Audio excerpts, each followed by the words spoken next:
Okay, are we ready to try to begin? Yes. I don't know Okay. why I found that so funny. Don't laugh at me. So, Stop laughing at me. okay. I'm going to start with my little monologue, 'cause I want these to be the first words anybody hears when they join the story. So are we prepared? Yes. So, before we start, Craig is ready. Craig is listening. He has his little notepad and he's scribbling down really fast. Alrighty. So, before we start, let me tell you a story that starts like this. The region of Synchrene was never alone. The entire country, a verdant, flourishing valley, celebrated the gift of life like how they believed the gods intended to, together. So children of all races playing games around a roaring bonfire in the dusk of evenings, the adults gathered in the morning for tea and brews, gossiping and laughing like relatives at a family reunion.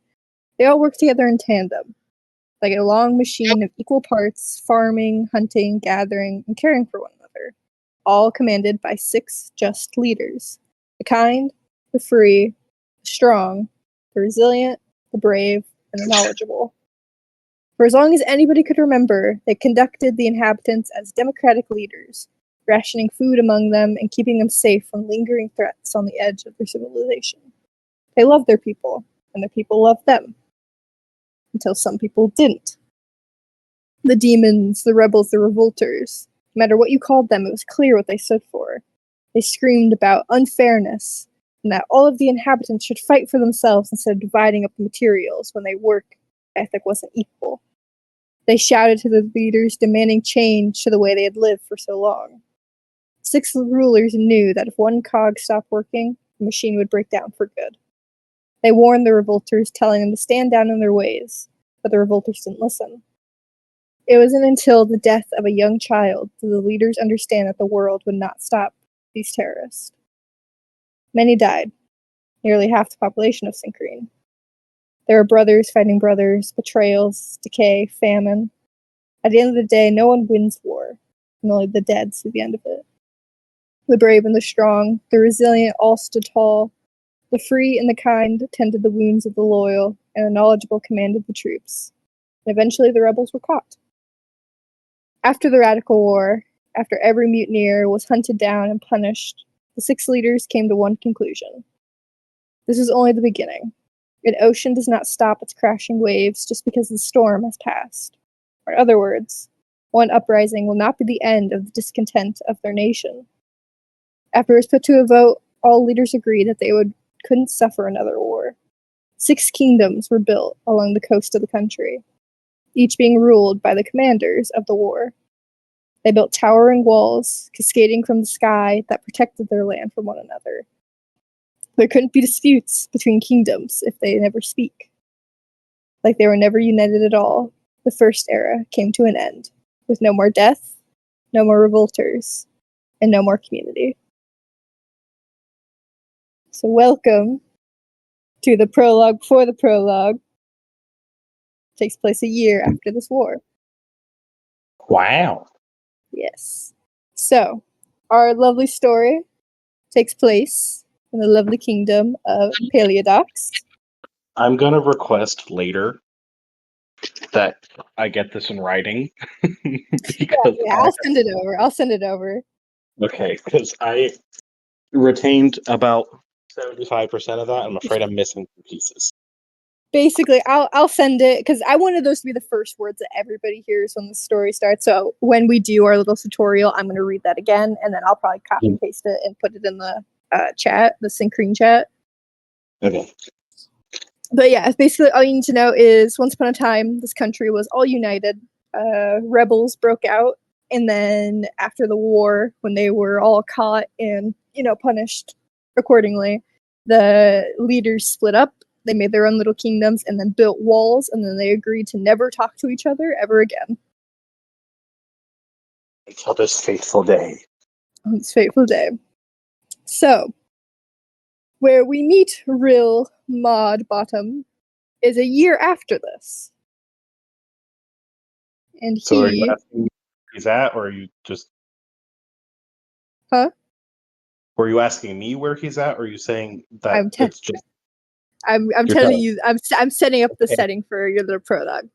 So this will be a year after the war, and the walls are built, and basically everyone's still trying to kind of build up these new kingdoms because they've never been alone. You know, it's a new thing for them. They're used to this large and big community that all works together in these equal parts, but now they don't have that. So the walls have been built. You have these towering uh, black stones that almost go as high to where it almost looks like they're coming down from the sky. And they're like these shiny new bricks, and everyone's kind of still very wary of what they're seeing. So, what does a new day look like for Rill Modbottom? Well, I'm going to ask a couple questions because I would like some clarification before I continue. Of course. I'm here for. How progressed would you say the city, town, wherever he's at is currently? I would say it's a solid base. Like you got houses, you got farms, but they're not like the best of houses, and they're not like the best of farms. If that makes sense. So I'm going to imagine there probably is a tavern, but it's probably more like a tent at this point. Yeah. Okay. You've got like all the basics in life. You got taverns, you got houses, you got little like restaurants and stuff. There is a new amphitheater that they had just built. You know, it's not the best. It's more of like a hay like roof on on this little stage, but it's there. They do little shows there. Well, at this point, I imagine he probably does not live on his own. He is probably squatting. I'm not going to lie. I'll do you one even better. I can give him a nice little friend. So okay, I'm gonna try to be all narratory. So if this is cringe, He oh, will probably burn this bridge very quickly. that's okay. So okay, so Rill, you know, he's kind of jumping from couch to couch, so to speak, fantasy couch to couch. And you know, he's just trying to make do. You know, everybody was kind of ushered into these kingdoms. It wasn't really like, okay, we're gonna split all these people up, and we're gonna be like, okay, we know we need farmers in this area and hunters in this area. No, it's just kind of a very sudden split. So no one really knows, what's going on, especially not Rill. Rill is kind of just told, hey, go over to the eastmost kingdom, and that's where you're gonna live for the rest of your life. Very good at anything physical. So Yeah, and so, he's been flying under the radar until now. And so I imagine kind of wakes up in the morning, goes out, sees who he can like charm for the day, and then at the end of the day, of course, he'll ask if he can crash there. And of course, because he's well versed in this area, they usually say yes. So I imagine this is early morning, and Rill hungover. is Hungover. He's waking up hungover. Of course. He wakes up and he kind of is like, okay, last night it was fun, but now it's kicking my ass. And so wakes up, leaves this house that he's been staying in from the stranger that he can't really remember their name, but because they were kind enough to let him stay. They're And patrons. Well, they like his voice. of course. And so he wakes up and he walks out and he sees, a bunch of people outside because, they're still trying to build. They see the farmers, a group of like orcs just kind of hanging out near the wall. They're kind of just talking and laughing and joking. You got some old lady like knitting on her porch, and she's not really paying attention to the world. She's kind of scowling because her hands aren't really cooperating with what she wants to do. Oh no. Yeah, she's not having a fun time. So what does Rill do? Well, first he's gonna look at himself in the mirror. Oh, of course. Vanity. Gotta fix himself up. I mean, he's Gotta got. make He's sure the hungover. mustache is in check. Right now. So I imagine that he's probably looking at himself in the mirror and realizing, what the heck am I doing with my life? And then he immediately moves on. Of course, as soon as he realizes. He doesn't even care. He's just like, you know what? Screw it. Moving on. It is what it is. So he walks out of whatever building he was squatting in, paying no mind to whoever lives there. More specifically, I imagine that the person living there is probably cooking breakfast. Yeah. No, when he walks down, like I'm seeing from upstairs, yeah. The elf turns around and is like, "Hey, you're finally awake. I'm making breakfast. It's eggs, so I hope you don't have like And I just an keep allergy." looking. And he's like, "Oh, okay. See you around." And then he doesn't follow. He just kind of stands there shell shocked as he watches Rill leave the house. That's just really funny. This is great. I love this already. Uh, um, what would you say is in my immediate view walking out of this building? You see, like you're kind of on a street, so you see a lot of front porches and houses, and you see kind of people lingering about, and of course, right in front of you, just like a few hundred like yards, I guess. That's probably That's a inaccurately. that's a very large amount of Yeah, space. I realize that now. Maybe like a few dozen feet in front of you, you see where the base of the wall is. And around that is like this group of orcs that are, talking stuff. And actually, because I'm gonna abuse this. Do you wanna maybe give me a? We'll call it a history check. So I want you to roll your d20 and then add on. Sorry, your intelligence modifier. So whatever you get plus one. I have to find how to do it. Just look up You dice went- generator. I did it. I got a 19. Dang, and is that adding your plus one? No. Dang, so you got like a natural 20. That is wild for your first roll, man. That's wild. Is this how this is gonna go? Hopefully not. Alright, so because you got a 20 on your history check, so you walk out and immediately your eyes, of course, jump to this new wall. It's only been there a year, and but it's still like eye catching. It's this black stone, and so you look over, and then you see the group of orcs that are standing underneath it, and immediately you realize who they are. They are the orcs that were hired to build this wall. So you're looking at them. There's a group of about 4 of them, and like 2 of them from actually before. They were some hunters back in like the original Syncrine United civilization. One of them was kind of this family guy, somewhere out there. He has a wife and children, probably, just waking up for the morning. But then you realize the last one is someone actually that you know. It's an orc. His name is Drews, and you had met him during one of the first nights the tavern tent was open, and you guys just shared a drink and you just talked and you kind of clicked, but you never really engaged after that. Okay. I'm gonna see if I can get a free drink. Okay. So Rill is not a good person to begin with. I'm gonna preface that right now. that's okay. I can change him. Don't you worry, dog. Don't worry. There will be perfect time for some character development. So okay, you're gonna go try to get your free drink.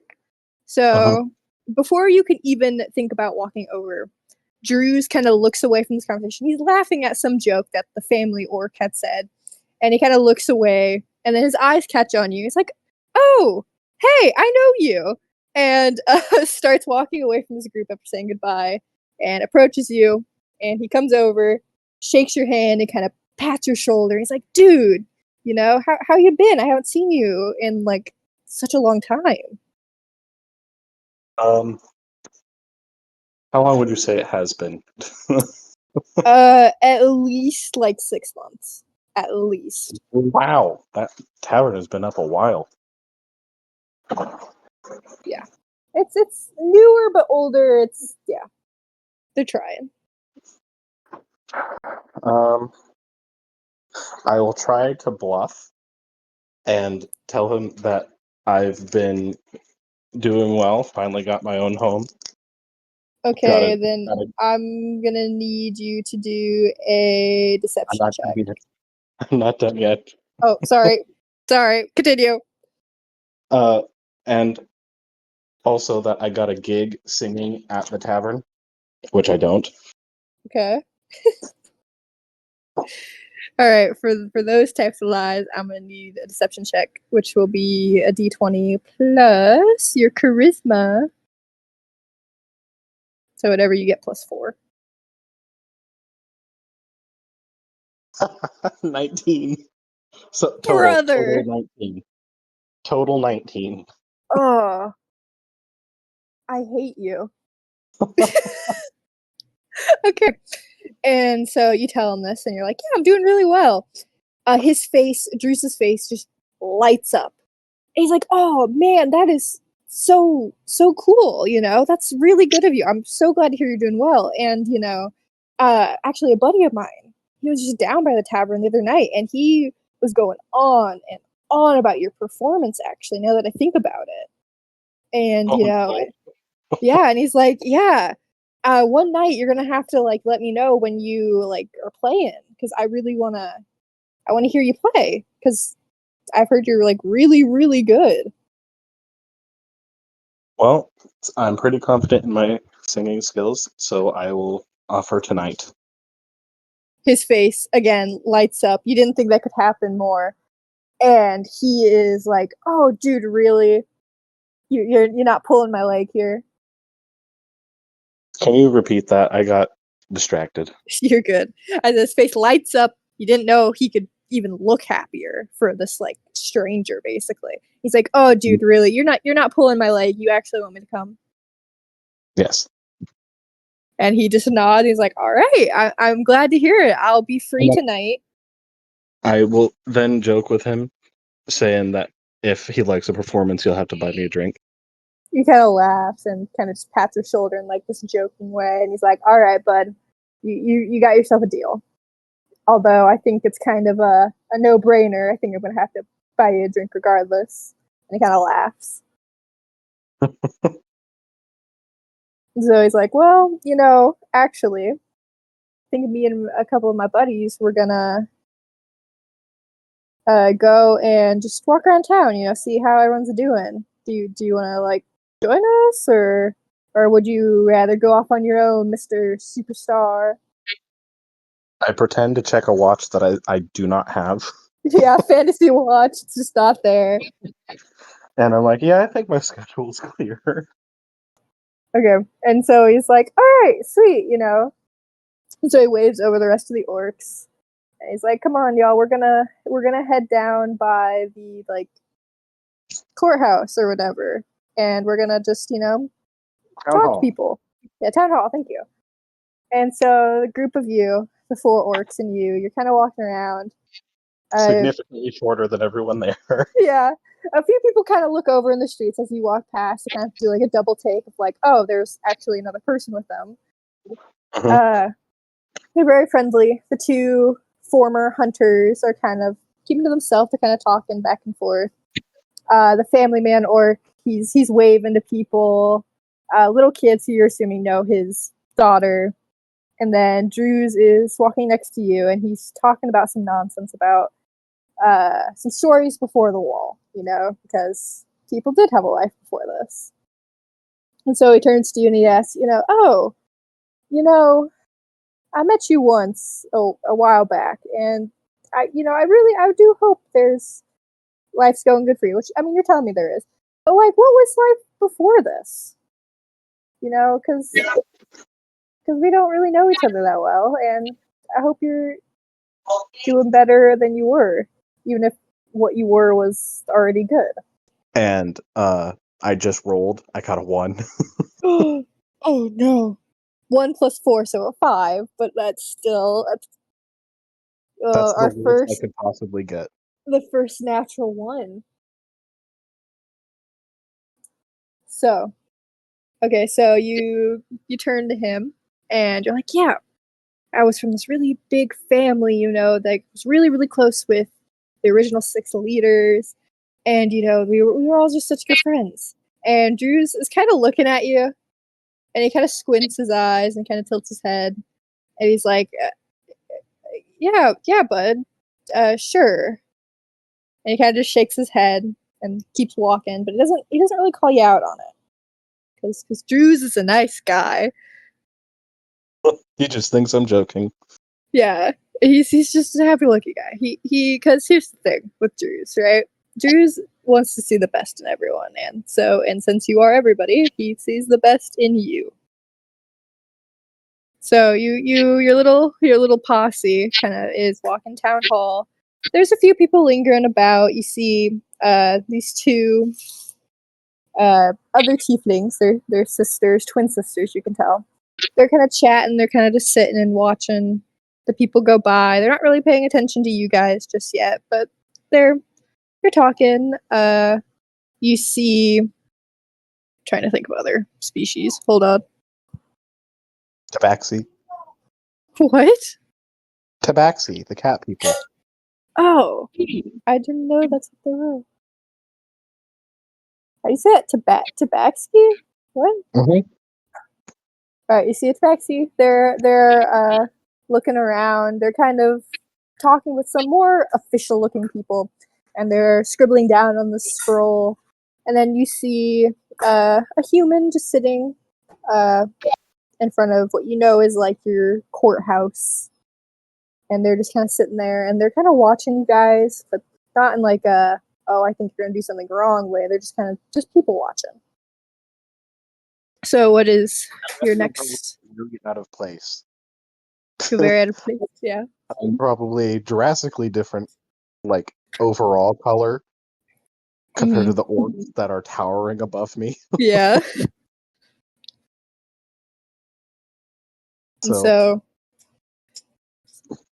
sorry, you can go ahead. That was it. So okay. And so Drew's is kind of looking around. You guys kind of like stopped in the middle of this like cluster of government buildings, and Drew's kind of looking around. He kind of puts his hands on his hips. He's like, "All right, bud, we're gonna try to make some friends today, and we're gonna try to get you a crowd for your performance tonight." Oh no. Yeah. So he's like, "All right. Who do you want to go talk to first? Who do you think is gonna cheer the loudest for you when you like smash this?" Are there any shops nearby? We'll say there's like one shop kind of towards the, I guess for lack of better terms, entrance to like City Hall, and it's just like a little like flower shop. It's run by this old dwarf. I love that so much. Yeah. Okay, so I'm gonna go up to the dwarf and ask if I can like get a sponsorship type of thing where like I will sing about your shop if you can get people to come to my performance. All right, you're gonna roll me persuasion, so that will be d20 plus 4. I got a 14. And that's with the 4.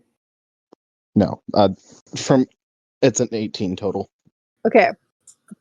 So Dwarf kind of looks at you. He kind of squints, and he rubs his hand through his beard, and he's kind of thinking.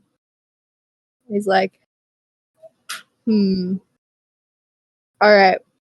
So you go up there and you tell everybody to come to this shop, and in turn, I tell people to come to your performance. Am I understanding that right? Yes. Kind of continues to think. Kind of strokes his beard a couple more times. He's like, all right, I can do that. What's your name? Rill Mod Bottom. Kind of hums. And he's like, all right, Rill. I think you got yourself a deal. And he sticks his hand over like the booth counter to like shake on it.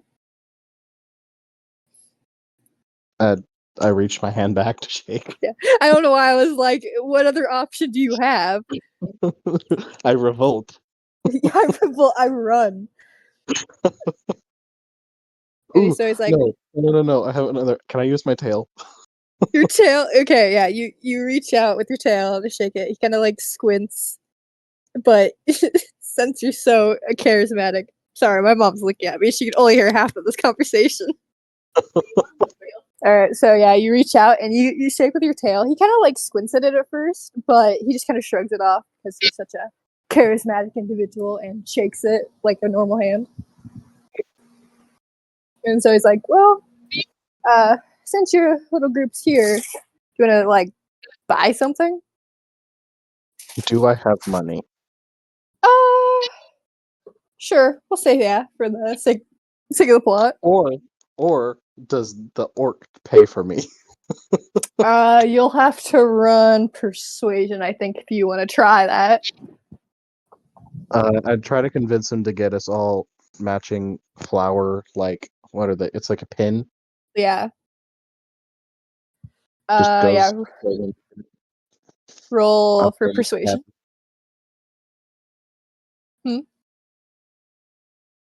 Why is it not rolling? There we go. 15. 15 plus That would be 4. 19 total. Dang. I And have so, really good ones. yeah, so Drew's, as soon as you say this, his eyes, again, you don't think they could light up anymore, but they do. It's like, oh, Rill, that's such a good idea.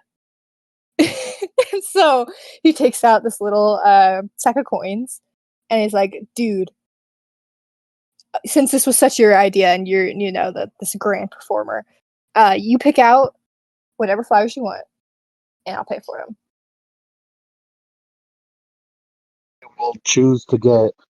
Wait, there's how many of us are there? 3. There are 4 orcs and then plus yourself. Okay, so there's 5 of us. I will get 5 blue and yellow, like flower, like what are those called? Corsage. Yeah, there it is. That's the word. All right, you tell this to the dwarf running the stand. He nods and quickly hops off this little stool. He kind of disappears from sight for a second, and then he comes back, climbs back on the stool with a little bit of effort, and he places each corsage of beautiful blues that are deep and rich and royal, and these yellows that look like the sun, and they're all intertwined into this fabulous little corsage. And he looks at him and he's like, well, usually this would cost you about 30 gold total, but since you're sending people my way after your show, we're gonna do 15. And so Drew's nods and he seems happy with the total. And he places the gold coins on the booth and he's like, all right, sir, we'll see you tonight. Have a nice day. All that jazz. And he picks up the corsages and he walks back towards the group and starts distributing them. And so, as this happens, the one of the hunter orcs, it kind of like looks at him, and he's like, "Why are we wearing these flowers? Like, what are these friendship bracelets you're thrusting upon us?" And then the other hunter orc kind of laughs and shakes his head, and he looks towards you. And he's like, "Yeah, why are we doing this?" I always love supporting small businesses, and we can make it my brand, blue and yellow. The original hunter orc who was kind of making fun of it just kind of like, he doesn't laugh, but he looks very confused. And the second hunter kind of looks down at it, kind of squints, but then nods. And then, to your surprise, the dude, he's kind of been silent towards you till now. The family orc, the one with the wife and daughter, he looks down at the flowers. He just smiles and he's like, "I think it's a good idea." And so, thus, they slip on their corsages, and y'all look like the best band there ever has been. Just gonna go like a random asking spree on like if they play any instruments or if any of them have any musical abilities. Okay, Drew's immediately like laughs at you. Like that is the funniest thing you could ask. And he's like, ha, ha, ha, ha, ha, ha. No. He's like, no, dude, these hands weren't made for strumming the lyre, or this voice was not made for singing. No. I was actually like a builder when the walls were down. I was a builder when the walls came up. No. And so the hunter orcs kind of like look at you again, and they're like, is this dude for real? They kind of look between each other. They're like, no, we don't. I fear I'm losing the room. Oh, don't you worry, because the family orc, he looks at you, and he's like, well, yeah, actually, my daughter, she plays, like, the flute, and because she's, younger, she's about, like, 6, she needed a little extra help from someone in her life because she was kind of falling behind, so I know a little bit of the flute. And he's like, well, why? I'm gonna try to convince him to play alongside me. Okay, we're gonna do another persuasion.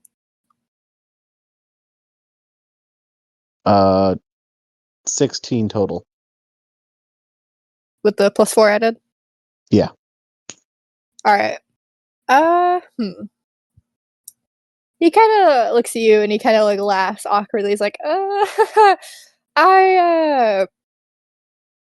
I'm not sure right now.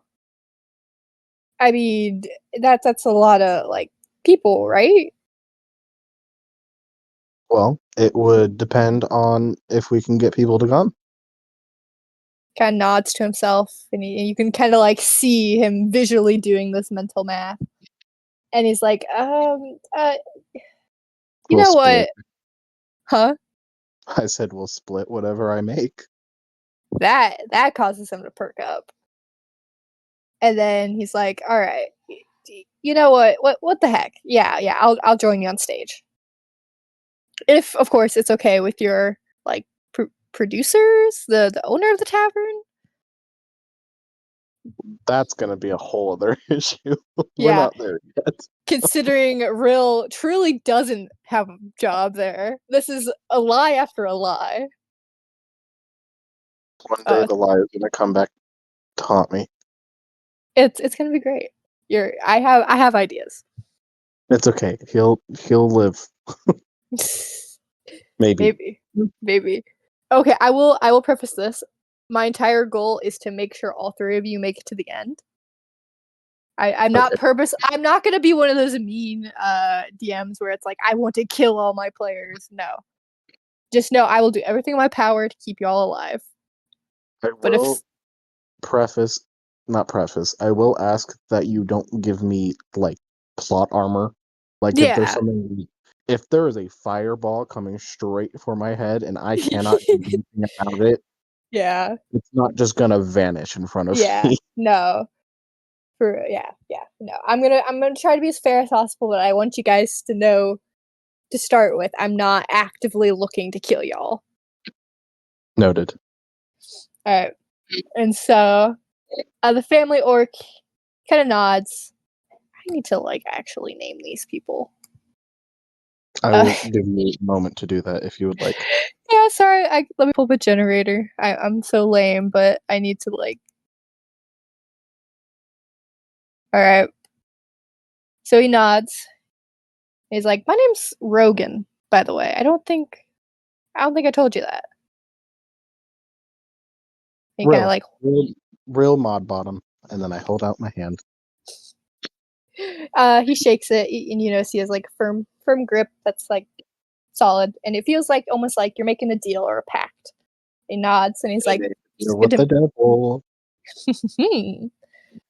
He nods. And he's like, it's really good to meet you. And so as this little interaction goes down, you hear a couple people from this like courtyard gasp. Like, oh, look who it is. And I'm assuming you all kind of turn to look. And coming down from out of the courthouse is this very pristine looking lady. And she's dressed in these deep blues. She has this really dark skin. She's about, we'll say, probably 10, give or so, years older than you. And she's walking out, and to her left is this like advisor, and they're not really paying attention to the people who are looking at him now, but like everybody seems excited for who this is. And I want you to give me a history check. So that will be whatever plus 2. You had So what? 9. A 9. 9? Okay. So you look at this woman who's walking down the steps, and she's kind of like walking towards you guys, but not like at you, if that makes sense. And you look at her and you're like, she's important. And she's very like familiar, but you can't really place really how or why. And she walks kind of near your group, and then when she looks up, her eyes, of course, obviously jump to the orcs first. And she gives them a nice little polite smile. It's a little tired and a little not as honest as one would assume. And then her eyes look at you. And her smile drops. And she's just looking at you for a minute. And she doesn't say anything. But then, like, in an instant, like, she almost remembers where she is. She's out in public. Her smile comes up again. And she nods. And she goes to walk past you guys without saying anything.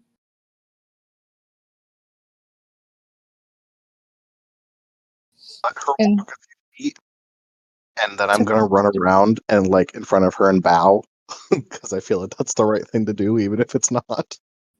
it's okay.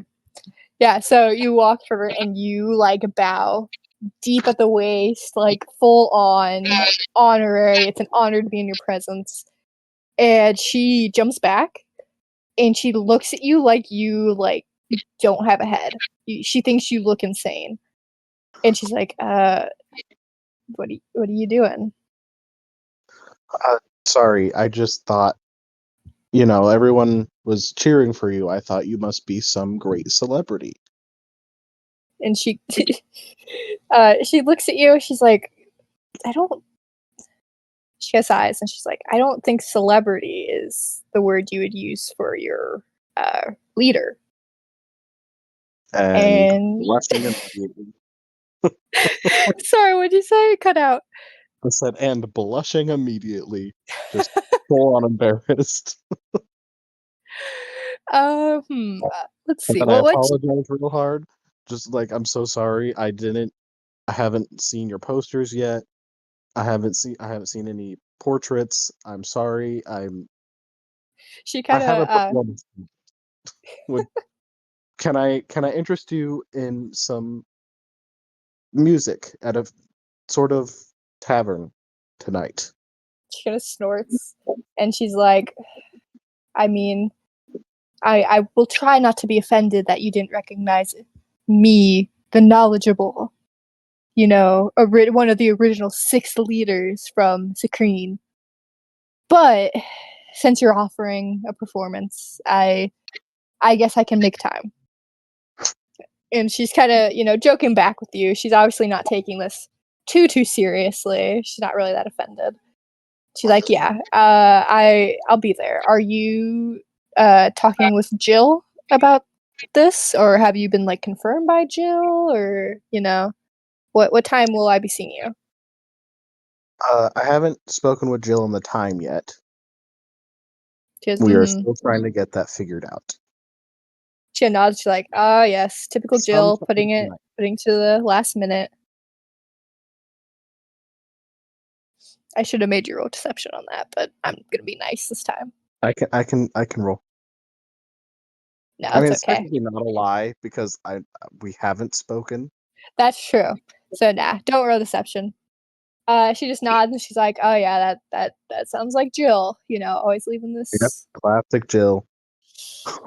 She laughs and she's like, "All right, you're forgiven, Rill. I'll see you around." and she, with her little advisors, kind of make their way out of the courtyard and disappear around a turn. So, okay. So the leader is the knowledgeable. And it's only after she kind of walks away you realize just how badly you screwed up not recognizing her. And and so you realize, yeah.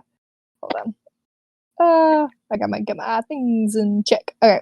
So as she walks away, you remember all these stories and stuff that you've heard about her from when she was one of the 6 rulers of Synchrene. Her real name, instead of just the knowledgeable, because how prissy, right? Her name is Zella Samsway. And she was like this killer general. She was this war chief. She made the plans that were responsible for taking down the rebels.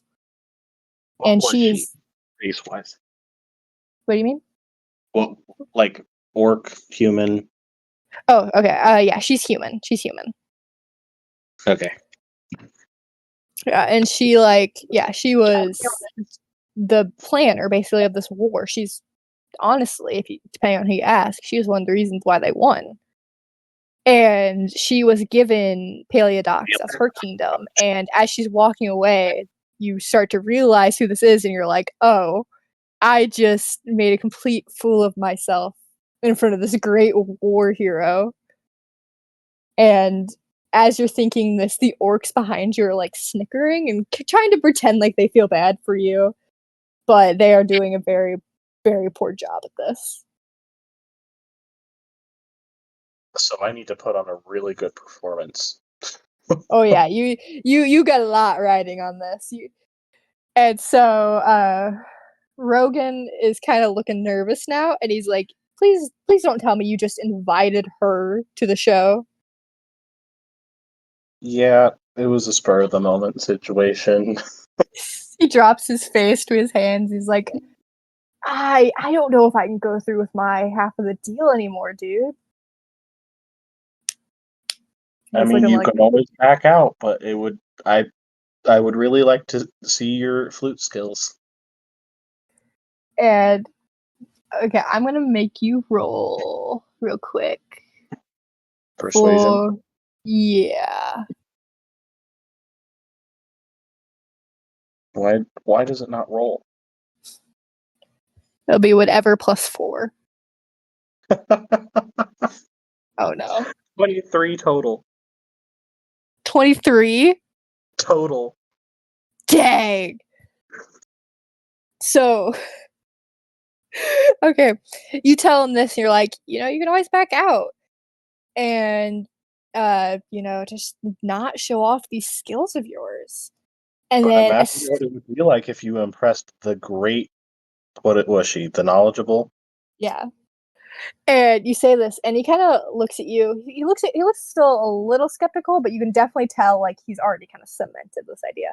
But then Drews hops in, and Drews is like, yeah, and imagine like your wife. I mean, she's gonna want to come to the show, and she if she knows that you had a chance to be up there with the great Rill mod bottom, and you backed out, like what's she gonna think? And so then the others are kind of like, yeah. So the others are kind of like jumping in, trying to help you here, and they're like harassing him basically. And so he laughs nervously. He's like, I guess I'll still do it. I can't let you down. I made this agreement. I'm wearing the corsage. I can't just say no. And so of course that gives a big cheer out of the group from his confirmation. And he still looks a little flustered, but a little better than before. So this has the potential to make Rill a celebrity. It really does. This will either make or break him. Oh man. So the group kind of like laughs and cheers for their friend Rogan finally agreeing to do something like this. And then Drews comes over, and he throws his arm around your shoulder. Is like, all right, superstar. Who else are we getting to this performance? You already got the knowledgeable. So who else is on your list? I don't think you can go any higher than that, but if you can get her to come, I think you can get anybody to come. We could do a little folk performance just right there in the Okay. middle square.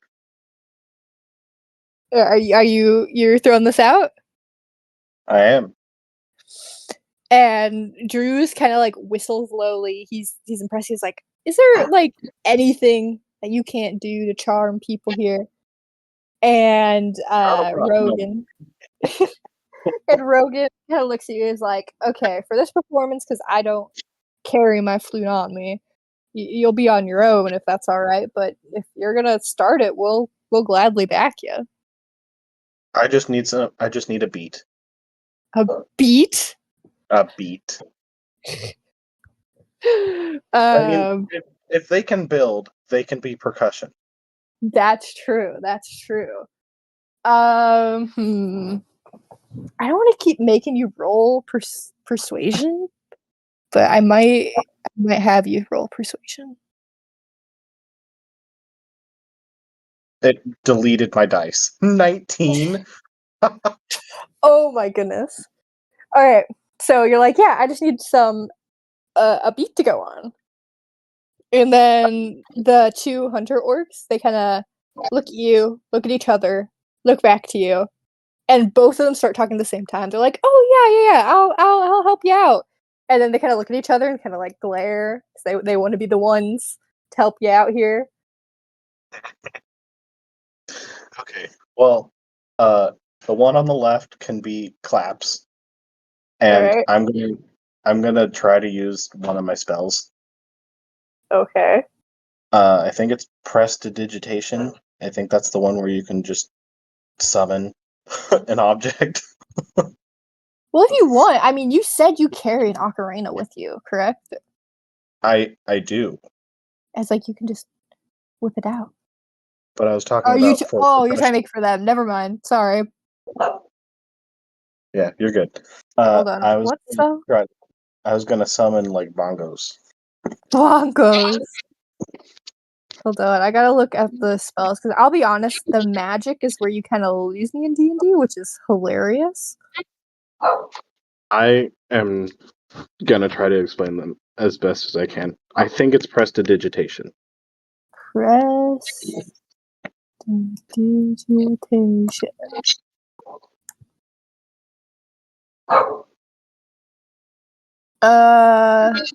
This spell is a minor magical trick that a novice caster spell practice. You can create instantaneous, harmless sensory effects such as a shower of sparks, puff of wind, faint musical notes, or an odd odor. You instantly light a candle torch. It's more of like, I think if you want to create the sound of bongos rather than actually summoning bongos. Well, shoot. Let me look at my other spells. I feel like one of them lets me do it, and I'm not sure. They can both clap. All right. They kind of look at each other. They're not happy sharing this role, but they nod for the sake of you. And they're like, "All right, whenever you're ready, we'll clap a beat." So, Bo, quit barking. Stop. There's your beat. What? I said, "There's your beat."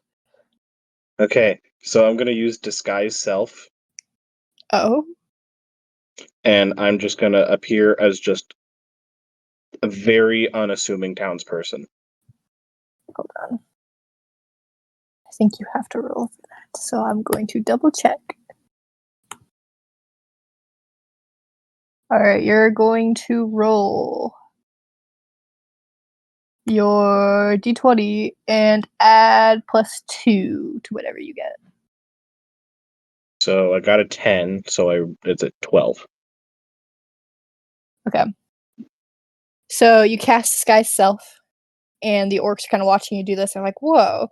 And you change your appearance. You're still a tiefling, but you don't look anything like the Rill mod bottom that they know, and they're all kind of impressed by this. And since they're all kind of standing around you, kind of forming a wall, nobody else sees you do this. Although, like, you do catch the attention of people because it's like, what just happened? And so a few people kind of look your way. They're like, huh? And you see a crowd starting to gather. I jump. Is there a fountain? I'm going to assume there's a fountain. Sure, we'll give you a fountain. I'm going to jump up on the wall of the fountain. All right. And announce, come one, come all, to come see this magical performance. And I don't give a name yet. And I'm going to pull out my ocarina. All right. This is the part I was so excited for because I have a little surprise for you. So I'm going to take the reins a little bit of narrating here. So you say, come one, come all, for this wonderful performance. And the two tiefling girls who are sitting on the bench kind of rise up and immediately walk over. And they are standing like front row. They're very interested in what you're going to do here. The human from the stairs of the courthouse is like looking a little interested. And then eventually they decide within themselves, yeah, I'll wander a little closer. And a few other people who are kind of like standing around this little courtyard gather, and you got like a decent crowd going, like 10 to 15 people. And that's a lot for like early morning time because, you know, people are usually so busy at the farms, and they're all kind of standing around. They're looking at you very expectantly. And the two hunter orcs are standing in front of you, not on the wall because they're already so tall, and they stand kind of beside you. You're the same height as them now, probably still a little bit short, even though you're standing on the edge. And they kind of look at you, and they look at each other, and they nod, and they start like clapping this beat. And then you, I'm assuming, whip out your ocarina and this big flourishing production. And you start to play a lovely little tune, right? I have specifics on what I want to do. Okay, go ahead. I want to like do a very slow tune at first to gather people in. Okay. I'm gonna stop, and I'm gonna like scan the crowd real quick, and then I'm gonna snap my fingers, and then I'm gonna turn into me again. Okay. So you start off with these slow, long notes. They're like dragging through the air. They're smooth, and that even draws in a couple more people, including the dwarf from the like little flower stand. He kind of rounds about and is standing. You kind of see him towards the back there. He's kind of like struggling to see you, but he's still interested. And people are watching you do this. And then you snap, and they all kind of like jump back, and they're a little scared because, you know, it's a very sudden, sharp noise among the slow, smooth music that they're listening to. And your disguise self drops, and people go like, and they like gasp, and some of them even stumble further back. Others are drawn closer, but no matter what they do, their attention is fully on you. You have a piano bow. What? We have a piano mat for the kids. And Uh-oh. he decided to sprint on it and do a little dance. He is your backup. He wanted to do a performance. Yes, beautiful. And so I'm assuming you start going into this more upbeat song? Yes. All right. I don't know if I want to save this for now or later because I don't know. Now I'm going to do it now because I'm so proud of this. So you bring your ocarina to your lips and you're ready and you're holding your fingers over the notes and you start playing this jolly song, and it's nice. It's very positive, which I think people need. I mean, even though the war was like only a year ago, people are still feeling that effect. And so it's this song of like, I'm not giving up on you. You shouldn't give up on you. You know, I'm not gonna Never gonna give you up.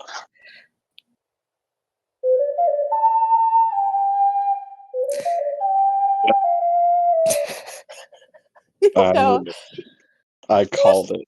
You don't know how proud I am of that. Oh, I was so excited. I had that set up last night. And then when you're like, dude, I'm so exhausted. I'm like, I understand, but I cannot wait to show this to you. So yeah, you start playing this uptown, very supportive beat, and I'm gonna make you do a check here, but I don't know what I want you to check. Performance, which I think I have an advantage on. So Trying to see, because honestly, right now when I'm looking at these checks, I'm looking at like the most common. So I guess would performance be a charisma-based check? I think so. So yeah, and you said you have an advantage? Uh-huh.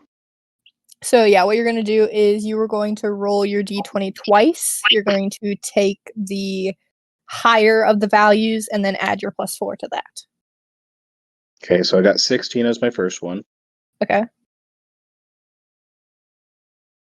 And 12 is my second one. All right, so then 16 + 4, that's a 20. And so from like the first couple notes to this performance, you can see the faces of these people gathered around you like light up. They are interested, they are engaged from like as soon as you start playing. And as you keep going in the song, some people kind of like start dancing. You see the two tieflings, tiefling girls, they kind of like link arms and they're kind of like dancing with each other. The dwarf in the back, he's kind of like nodding along. He's tapping his foot to the beat. And Got just his like cane. yes. And he's like various levels of engagement, but no matter what they're doing, everybody is listening and they're very interested in what you're doing. Okay.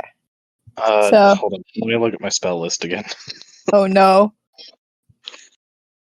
I think it's minor illusion Okay. that I have. No, it's dancing lights.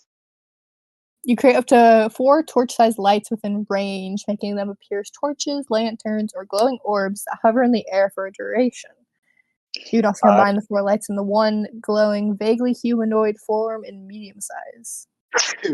I would like to make 4 blue and yellow orbs Okay. that around me, above me, and then I want them to go out into the crowd and dance around them. Okay. Again, I don't know how magic works, so I'm just gonna let you cast this. As you're playing effortlessly, you summon these orbs, and they like kind of spread out from behind you, and they whip out in the air. A few people who are noticing this like gasp, but they're like not scared gasp like they were when you first call them over. They're like in wonderment. And these little lights are zipping through the air like overexcited like dogs, you know, when they get like the zoomies. And so they're zipping above them, and then they kind of like twirl around the tiefling duo who is dancing. The girls laugh, and one of the yellow orbs kind of like shifts around you and then goes around the 2 hunter orcs who are still clapping and they're smiling, and it kind of like loops around them and stays kind of within that area. And the other 2 orbs are just, you know, dancing around the other people, and people are engaging with them. They are very like excited to see this, and it's just a very happy time. They're all laughing and they're all just, you know, loving it basically. So as this continues to go on, is that all you wanted in your performance? That was all I wanted to do. All right. So your song slowly comes to an end, and as soon as that happens, I don't know if you hear that, but applause burst out. Everybody loves it. They're like cheering and chanting, and even as like the 2 orcs help you down, people are like coming up to you like you're like this big celebrity. And yeah. And I announced that I am holding a show tonight at the tavern. And people are like, ooh, there's like whispers among them now. They're like, oh, we gotta do this, we gotta do this. And sorry, I had like a train of thought there, and then it just stopped. Was Jill there? That's what I was thinking, but no. So yeah, people are like, ooh, you know, and talking amongst themselves like, oh yeah, we should definitely go. This is definitely something we need to do. And yeah, they kind of like disperse, but then of course, the two tiefling girls, they kind of like walk up to you and they kind of look a little shy. They're kind of giggling with each other. So yeah, and the two tiefling girls, they approach you. They're kind of giggling. They look a little nervous, or at least the one on the left does. And up close now, you can kind of tell they're twins. And the one on the right is very bold. You can already tell from the way she walks up to you. She's not really scared at all. And and she goes, "My sister thinks you're hot." Oh. And the one on the left blushes like crazy, and she is like hitting her sister with like all of her might now. And she's like, "Shut up, shut up, shut up, shut up, shut up." And the one on the right's laughing, of course. And she's like, "Hey, can we get your autograph?"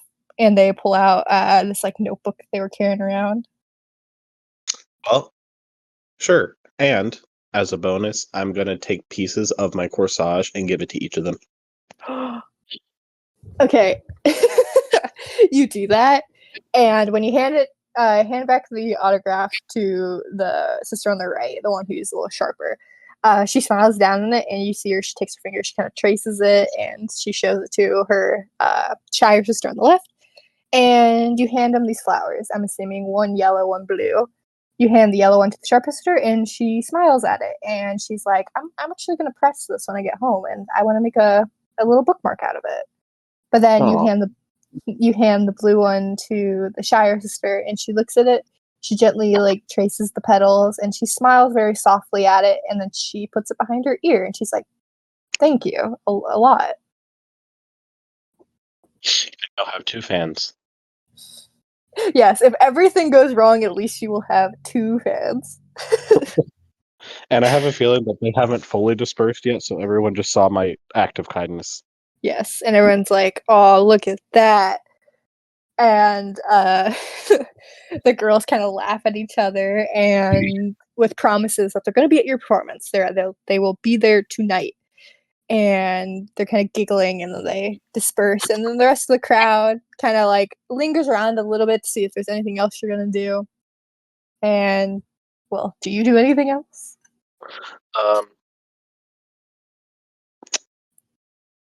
No. I bow, maybe.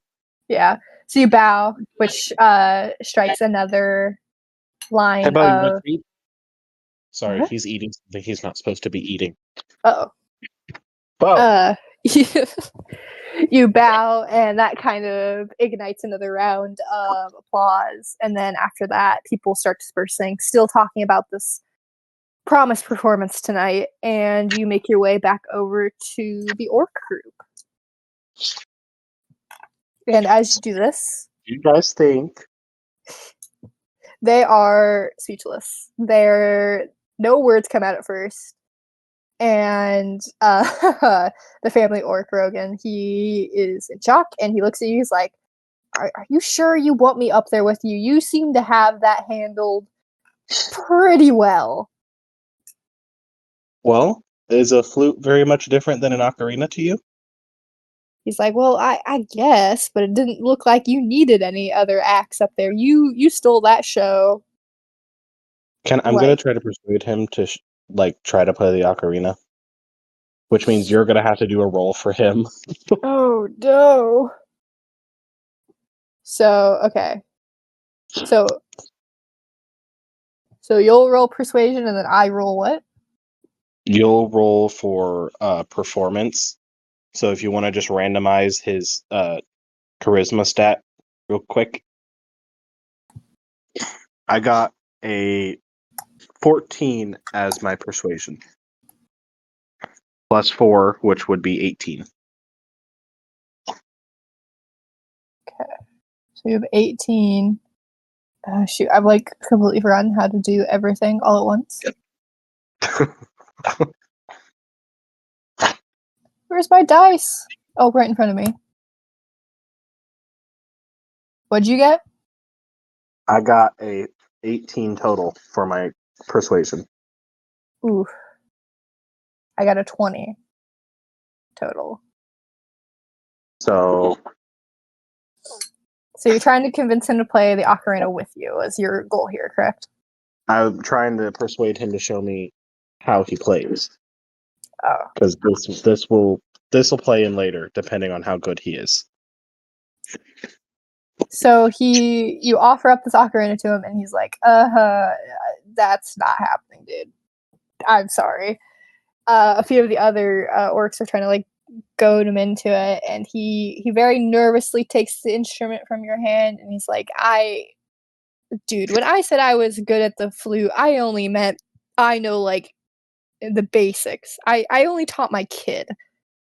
So don't expect anything like too much here. Mm-hmm. And so he brings the instrument to his lips, and the first thing that happens is he lets out this sharp and shrill note, and it's not a pretty thing. And then he kind of goes on, and it gets a little better. There are still some that are like a little flat, a little sharp. Overall, it's not like a terrible performance, but you definitely wouldn't classify it as good. Okay, well, I say that it was great, and I tried to get everyone else to join in on complimenting him because this will play in later. The two hunters are kind of like snickering, but they're like, "Yeah, dude, for a beginner, that wasn't bad." And then Drew's, the sweetheart that he is, he's like, "No, dude, that was seriously good. I couldn't have done that, and these two couldn't have done that. It wasn't bad. A little fine tweaking, and you will be right as rain." And he doesn't say anything, but he just hands the ocarina back to you. I humbly take it back, and I said, I am very excited for the performance tonight. I will meet you guys there, and I walk away from them. I need to get away from them. Drew's kind of like, it's like, "Oh, okay, bud. We'll see you then," and kind of like send you off, and they wish you goodbyes as you're walking away, and they don't follow. So what do you have in mind? Where are you going? We are going to see Jill. Good. So you maneuver your way through town, and it's still a decent sized town, but you know your way around it well. And eventually you reach the what will this be? The westernmost border, and there is this like giant tent set up. And you know it well because you are there almost every night, and it's the tavern. And there like is one person kind of hanging out in the front, kind of just chilling, enjoying the fresh air. But other than that, the area is pretty empty. And so you walk into this tent, and it's still very bare bones for it being this like established thing. You have a long bar in the back with a few bottles of different liquor and drinks on it.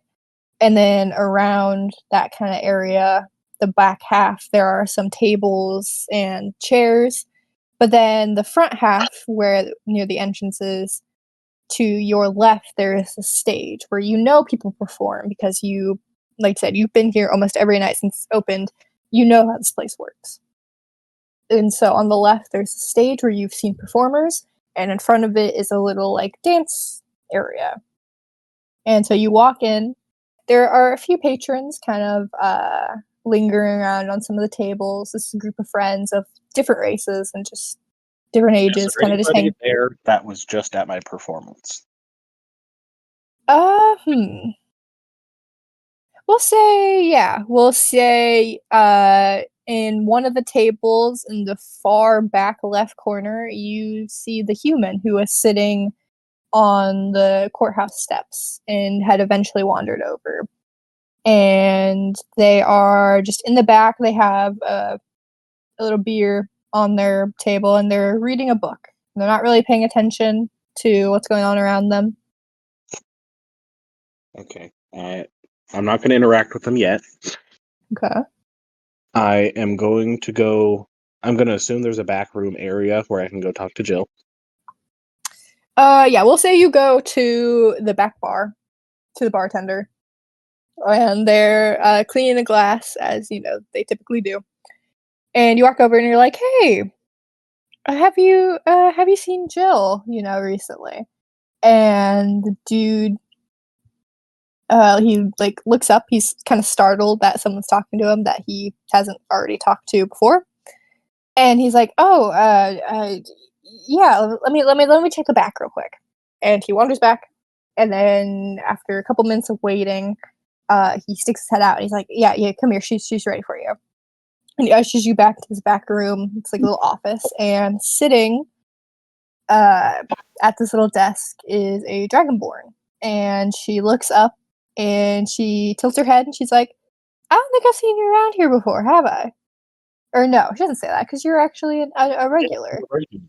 So ignore me. I forgot my own lore. So she looks at you. She tilts her head. She has squints. And she's like, "You're that tiefling who every night comes in here, sits at the far right tables, watches the performances, and always strikes up a chat with someone. And by the end of the night, you are always getting free drinks. Am I right?" You nailed me. That's my specialty. She laughs and she gets up from her desk to shake your hand. She's like, "My name's Jill. What can I do for you?" My name is Rill Modbottom. I would like to discuss a job performing here. I'm a great singer, and I'm good with the ocarina. She kind of looks at you, and she's thinking, and she's like, "Well, we have a lot of performers already lined up. Would you be open to like an audition?" Can we audition somewhere kind of like, what is the word I'm looking for? Give me a moment. You're good.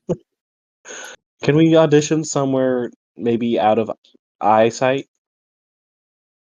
She kind of squints her eyes at you, and she's like, "Why?" Well, I want to have a big performance for tonight, but I don't want to spoil it for anybody else who may end up going. She kind of looks at you and she kind of laughs. She's like, "I don't think I was very clear. Just because you do good in this little audition now doesn't mean you are guaranteed a spot for tonight. But I since guess I'm we'll feeling," have to see. she's like, "But since I'm feeling nice, I'll let you audition, and we'll go from there. Deal?" Deal. Make a deal So with the devil. again, she leads you kind of towards like the back, and she kind of just ducks under the tent because it's a tent, and you are now behind the tavern. And the only other structure you can see now is the black wall that is behind you. And she stands there, she kind of crosses her arms. She's like, "All right, Rill till bottom." Or, that's not your name. Yep, that's not your name. No, she says it like that. She says it like that. Rill till bottom. She's like, "All right, impress me."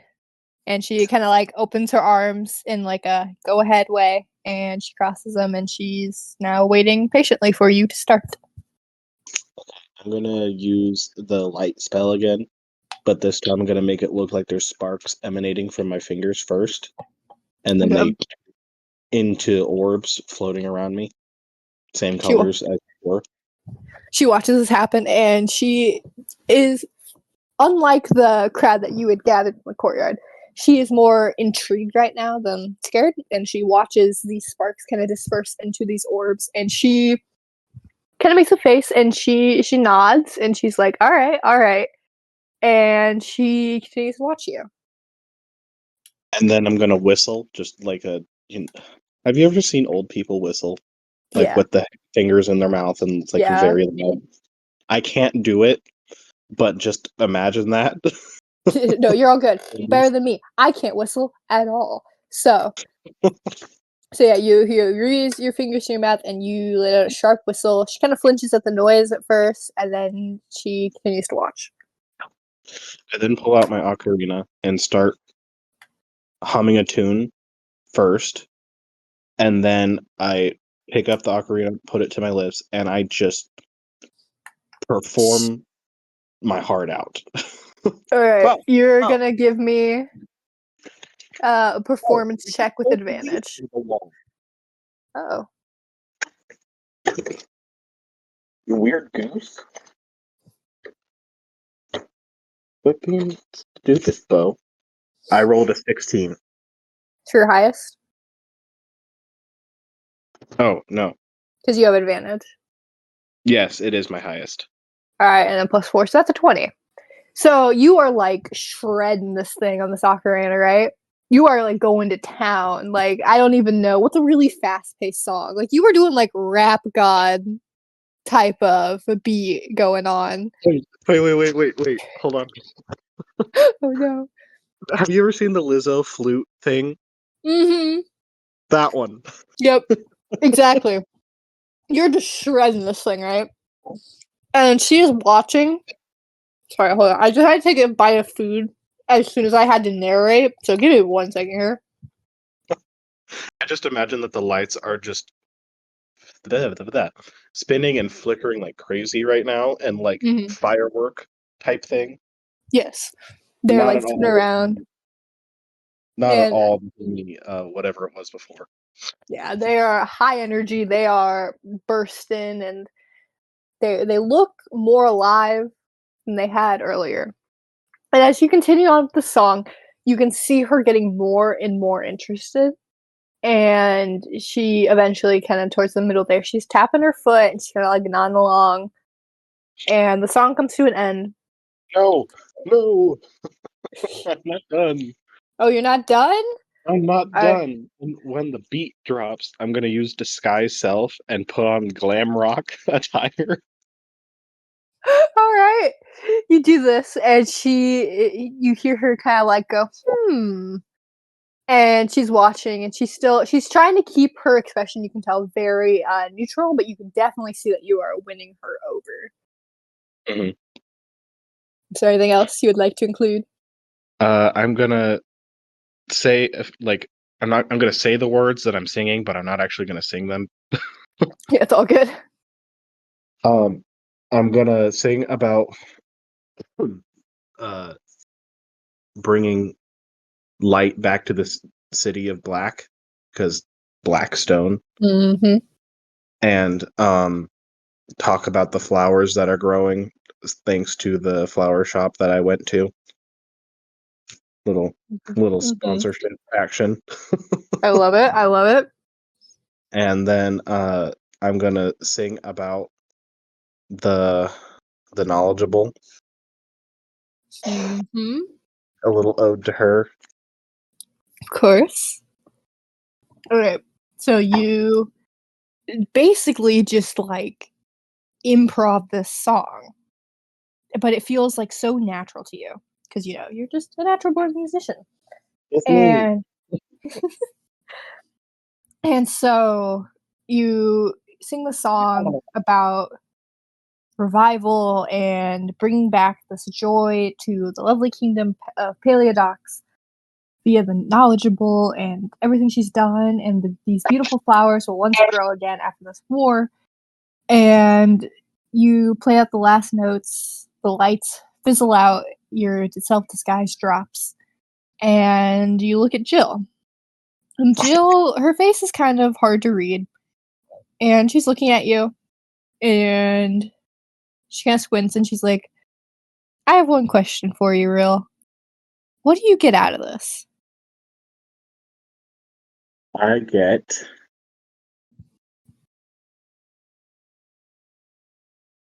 I have two answers that I feel like could work for this. Give me a minute to choose. I would get to show the world that I'm actually worth something.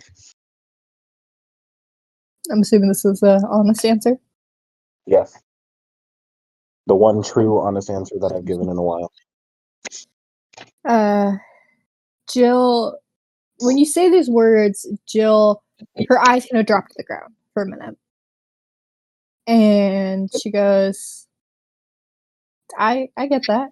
That's why I'm here at the tavern. I mean, if I can't provide for my people, what can I do, you know? Yeah, I gotta provide that alcohol. Yeah, exactly. And she's like, look, I was a farmer when the radical war started. I watched my crops be killed. I watched them wither and die, and I watched my people starve. And if I can't provide them some sort of joy now that they're safe, now that they're happy, what do I have?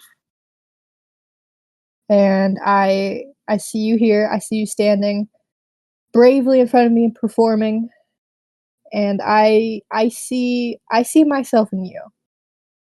I see you wanting to give joy to people, and if that is how you measure your self-worth, have at it. But I think this tavern could use someone like you. For tonight, and only tonight, because I'm feeling generous, you will have a spot on the roster. Now, I cannot guarantee that you'll have one tomorrow or the day after that, but I will keep you in mind for the rotation for as long as you would like. Is that a deal? It's a deal. What the devil? She smiles and sticks her hand out for you to shake. And she's tail again. She kind of like puts her eyes at it, and she's like, "You're an odd one, aren't you?" But even as she says it, she shakes her tail anyway. And she's like, "All right. So tonight, this evening, we will have, different performers. You are going to be the fourth, not the third, not the fifth, the fourth. We will announce you, and we will, go from there. Is there anything you need from us to make sure you are good to go?" Can I get somebody to announce me? She's like, "Yep, that's part of the deal. We will have an announcement for every act, and yeah, we'll have one of the bartenders, waiters, whatever. They'll let you have this. Any music users, any magic users that can announce me with big lights. She's like, I'll ask. He was trying to eat an eraser, and he scared me. Not the erasers.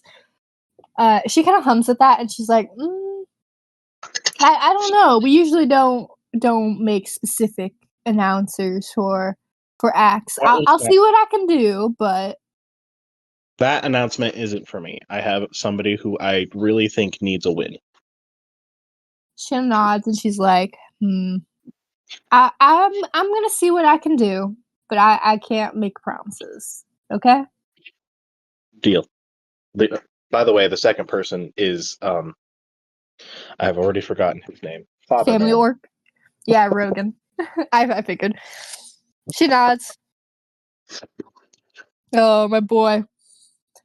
He nods, and he's like, whoa. Jill is just like, all right.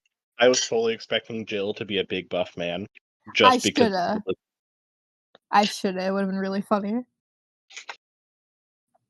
She nods. Part of me was hoping. And she's like, all right.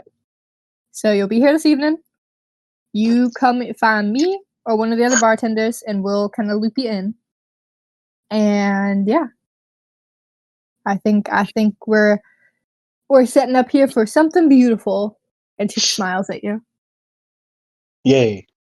Oh, should I tell her that there may be somebody of great importance coming to her tavern? I mean, if you want, that's up to you. That's your character decision. I will say it as I'm walking away. Like, oh, by the way. You say this, Like, and are you looking at her when you say this, or do you have your back towards her? I have my back towards her, but I turn my head slightly, so it looks like my attention is towards her. You can see that at the peripheral, she like straightens up, and where you're expecting kind of nerves, there aren't any. And her voice is like, "Oh, Zella's coming," and that's the last thing you hear as you walk out of the tavern. And I'm assuming go find a place to get ready. I am going to go find Rogan. Rogan. All right.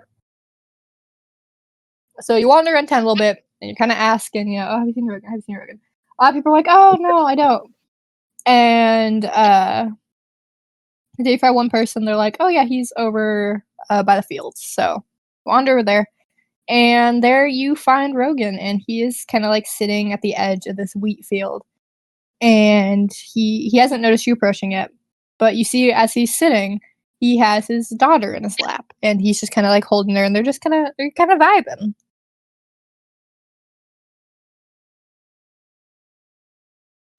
I'm going to walk up to them slowly, and I'm going to be like, so you must be the little one I've heard so much about. They both whip around to look towards you. And Kia, she looks at you. Kia's the daughter, by the way. I gathered. Yep, sorry. I had the name ready. I was locked and loaded. And so she looks up at you, and she kind of like looks you over once, twice, and she goes to stand in front of you, and she tilts her head. She's like, "Who are you?" Oh, he hasn't said anything yet. And so, yeah. I'm good friends with your father. He laughs at his daughter's antics, and he's like, "Yeah, he is." And the little girl, she squints at you, and she looks up at your horns, and she's like, "Why do you have horns?" And her father's like jumping into like, "You can't ask people that."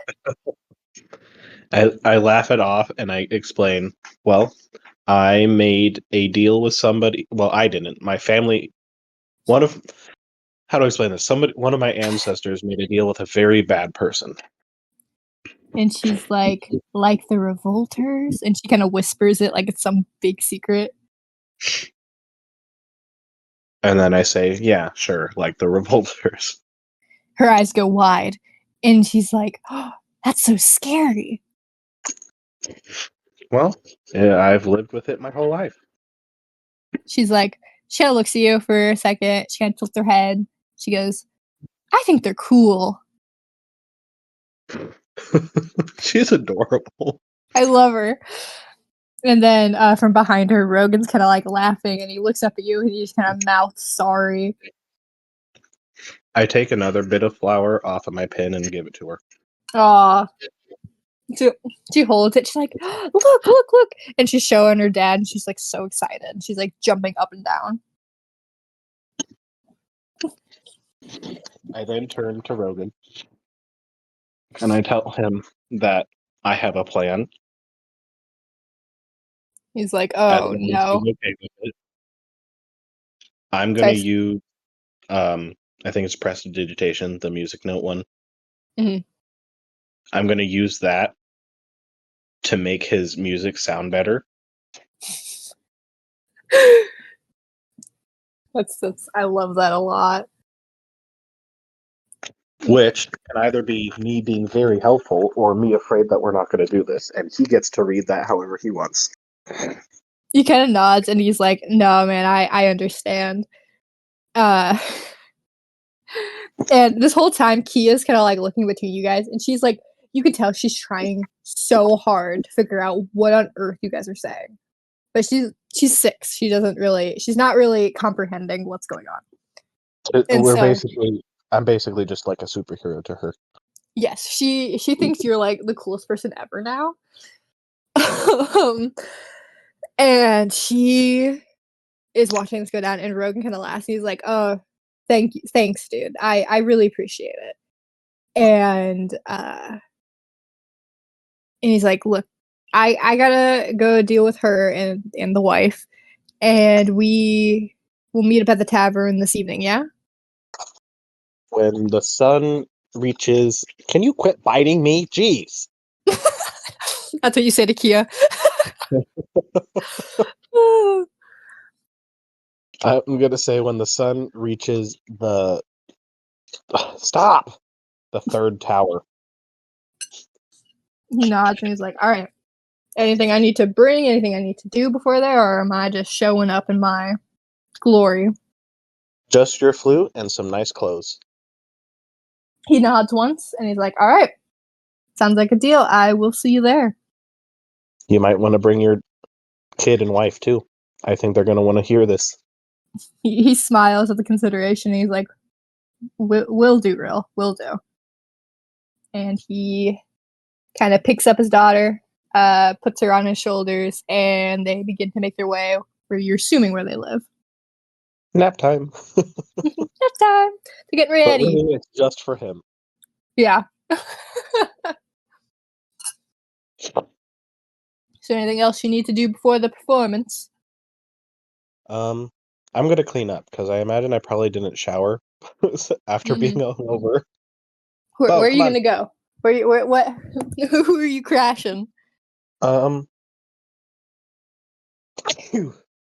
That's I'm gonna ask what's his face? The good friend guy. Oh, come back over Drews. here.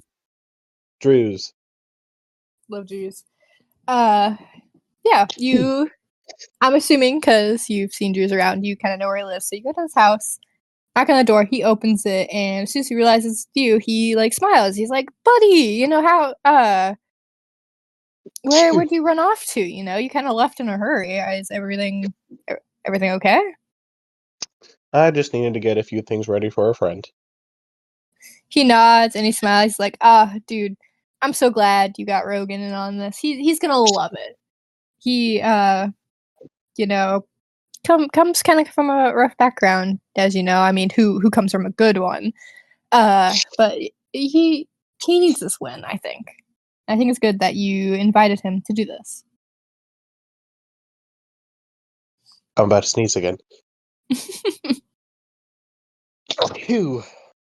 That's my answer to him. I just sneeze. Oh, amazing. And so he's like, is there anything you can help out with? You know, like what's the plan from here? I really hope you have hot water. He laughs and he's like, "Oh, buddy, you are so lucky us wall builders got first claims over the good houses." And he opens the door and lets you in. Why And can I so, not stop sneezing? oh no. And so, all right, I'm gonna take over my little narrator. So you get ready, you know, you take a shower, you clean yourself up, you comb the handlebar mustache, and you are rocking and rolling. You are ready to shine, my guy. Gotta do a voice warm up because I imagine I'm probably gonna sing. If you want. If not, we can just do like you did earlier with the whole I sing about this, this, and this. Phew. Yep, Zoom tight. that one. So you get ready and you leave Cruz's house a little bit early. And he is wishing you luck and he's like, "Hey man, I still remember our deal. If I enjoy this, you know, I'll buy you a beer. If I don't, you're buying me one." And he kind of laughs as you are walking out the door. And that makes me nervous. I don't have money. And he watches you go, and you are kind of going through town. And as you're walking through town, you notice a few more people are kind of looking at you as you walk down these paths. But they're not like these weird glances or glares. They're not accusing you of anything. They're looking at you with excitement. And that's when you realize, oh, it must have spread I'm a around big town. cleanup. Yeah. It must have spread around town, you know, what I've done at this courthouse or courtyard and what I'm going to be doing at the tavern tonight. And it's a new feeling. You know, usually you've been kind of feeling a bit outcasted in this world of, you know, this new kingdom. And you are now, you feel like you're in on something, like you're in on the joke now, and you feel more welcome than you ever have before. And you're making your way to the tavern tent, and there are some people who are even like shouting at you as you go by, and they're like waving and smiling. And you duck into the tent, and it is filled. Like, I mean, every table there is at least like 5 more people than that should be there, just gathered around. They all have their drinks, they're all laughing and talking, and it's very loud. And as you walk into the left, you can already see there is this what's a random species? We'll just say human, and he is standing on the stage to your left, and he's playing the lute, and he's singing, and there are people on this dance floor, and they're all very engaged with what he's doing, and just it's a very happy place to be, you know, as soon as you walk in. And yeah. Huh? He's biting me. Not again. And so you walk in. What's the first thing you do? Who are you looking for? What are you gonna do? Well, I'm gonna try to find Rogan and try to bring him back to Jill. So you Hopefully walk he's around. staying with his family. You walk around, and you're looking for this orc, and you find him towards one of the middle tables. And sitting around is him, his wife. Little Kia is sitting in her mom's lap. And there are a few others around just kind of talking. They're all kind of like just conversating politely over like food and some drinks. And he notices you approaching, and he smiles and waves you over. Well, I don't have any other options than to walk towards him. So I guess. And so he waves you over. He's like, guys, this is Rill. He is inviting me on stage for a duet tonight. And a few of them kind of ooh and ah. And little Kia, she she turns to the group with like the biggest smile on her face, and she goes, "He's really cool."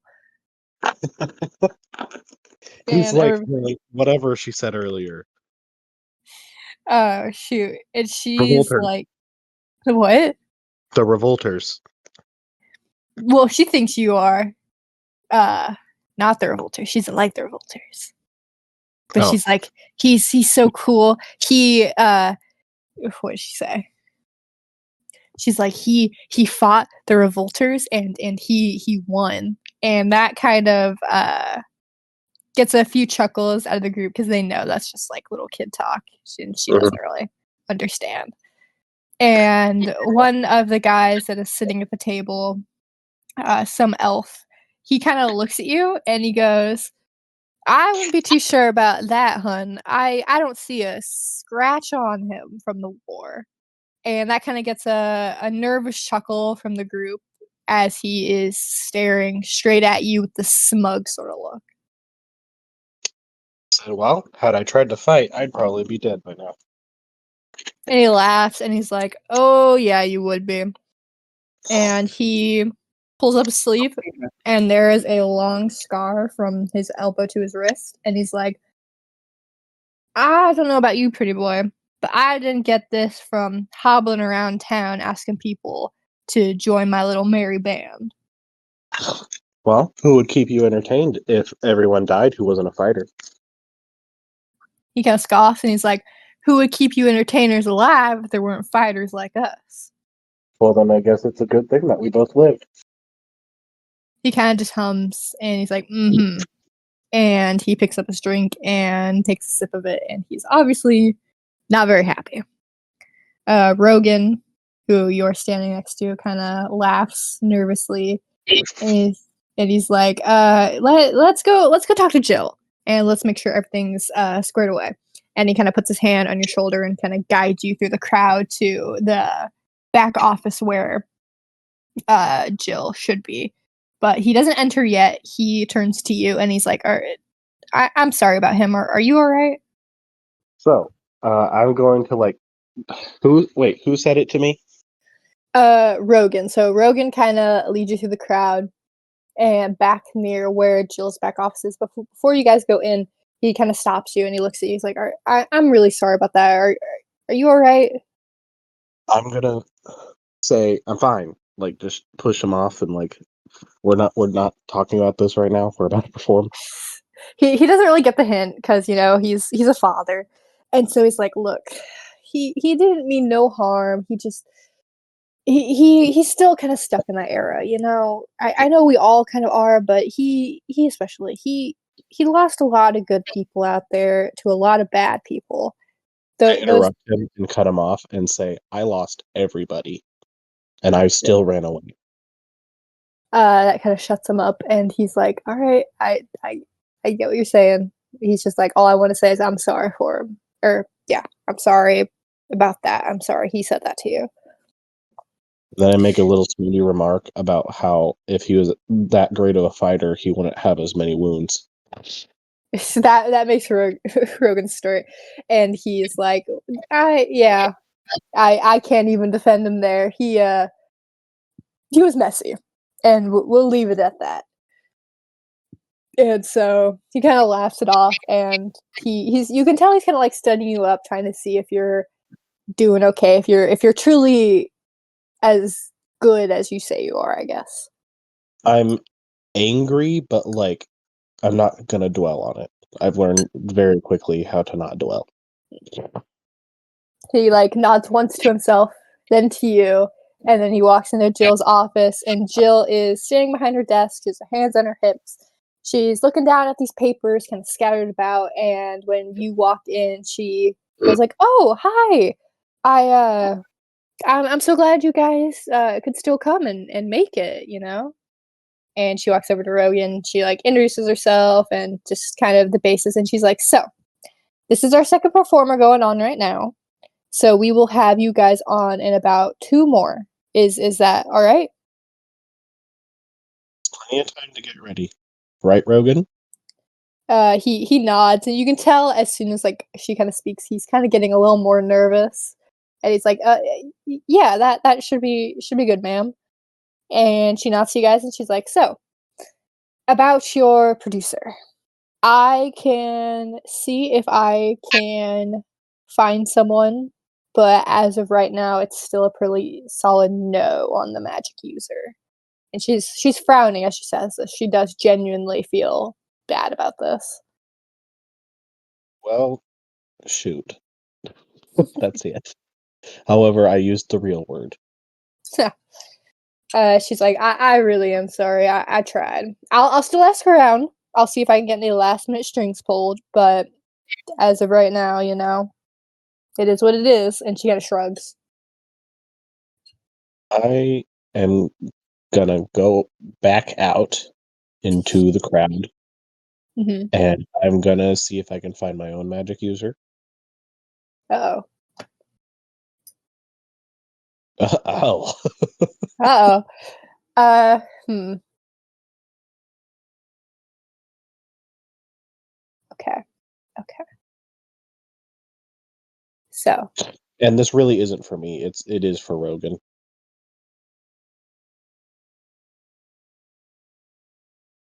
I'm sorry. I'm trying. Cause I have an idea, and this is also just me trying to Compartmentalize. Yeah, that one. Because I know I'm very particular about like my stories, and it's like for this type of role, I can't be. So I'm trying to think of, do I want to stick with this idea that I have or not? The whole tent explodes and everyone dies. Literally, that's where this ends. Surprise, surprise! I was lying to you earlier. I am truly looking to kill everyone's character. Okay.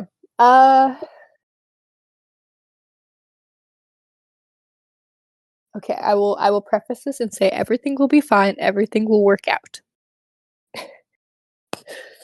So you kind of wander around the crowds. Rogan's kind of trailing after you like a lost puppy or something, and you are just like coming up to these people and you're charming them, as he does. And as many people as you ask, you cannot find a single person who can cast a spell to put your name in lights. And by like the time you reach like your 10th person, all hope kind of feels lost. And Rogan you can tell he's a little disappointed because he knows what vision you're going for. He's seen you perform already, so he knows this magnificent performance you can put on. And he pats your shoulder and he's like, how about this? Go to the bar and get a drink on me. And he passes you a couple gold coins. He's like, go, just like take a deep breath and it'll be fine. I promise. I'm gonna go back to the wife and kid, and we'll meet up when it's our time to perform. Yeah. Deal. He nods and he gives you another pat on the shoulder, and he's like, "It's gonna be great. I promise." And he turns around and he walks back to his table as you approach the bar. So what's your order? What you getting? Well, I'm gonna sit there for a minute thinking before I order. I know, weird. Me, the What? alcoholic. Thinking? And I'm gonna do like a weird like coin shuffling thing with my fingers, like just fidgeting with the coins. Mm-hmm. As I'm watching the bartender just wash the cup. Yep. He's washing. He's pouring. He's busy tonight. It's a full house. And you're sitting. I look up and I want you to describe the shelf of bottles. Oh no. Description's my weakness. Uh If you There want to are do a quick sketch, you can. No, it's good. There are 3 shelves of bottles. The bottom shelf are these older, almost like I want to say dirtier looking bottles, but like you can definitely tell they're cheaper. And they're just lying there in a row. There are these dark, amber color glasses. There's clear, there's green, and all of the colors are like very muted. So the second row is all clear liquid. It's all in these tall, almost oddly shaped glasses. And you can see there are even a few of them that kind of like glow and sparkle just a little bit in the lighting of the tent. And the top shelf are these dark maroon, dark brown, and like these earthy tones glasses. And they all are very short bottles, but you can just tell by like the labeling on them and the type of glass that is used. They're very expensive.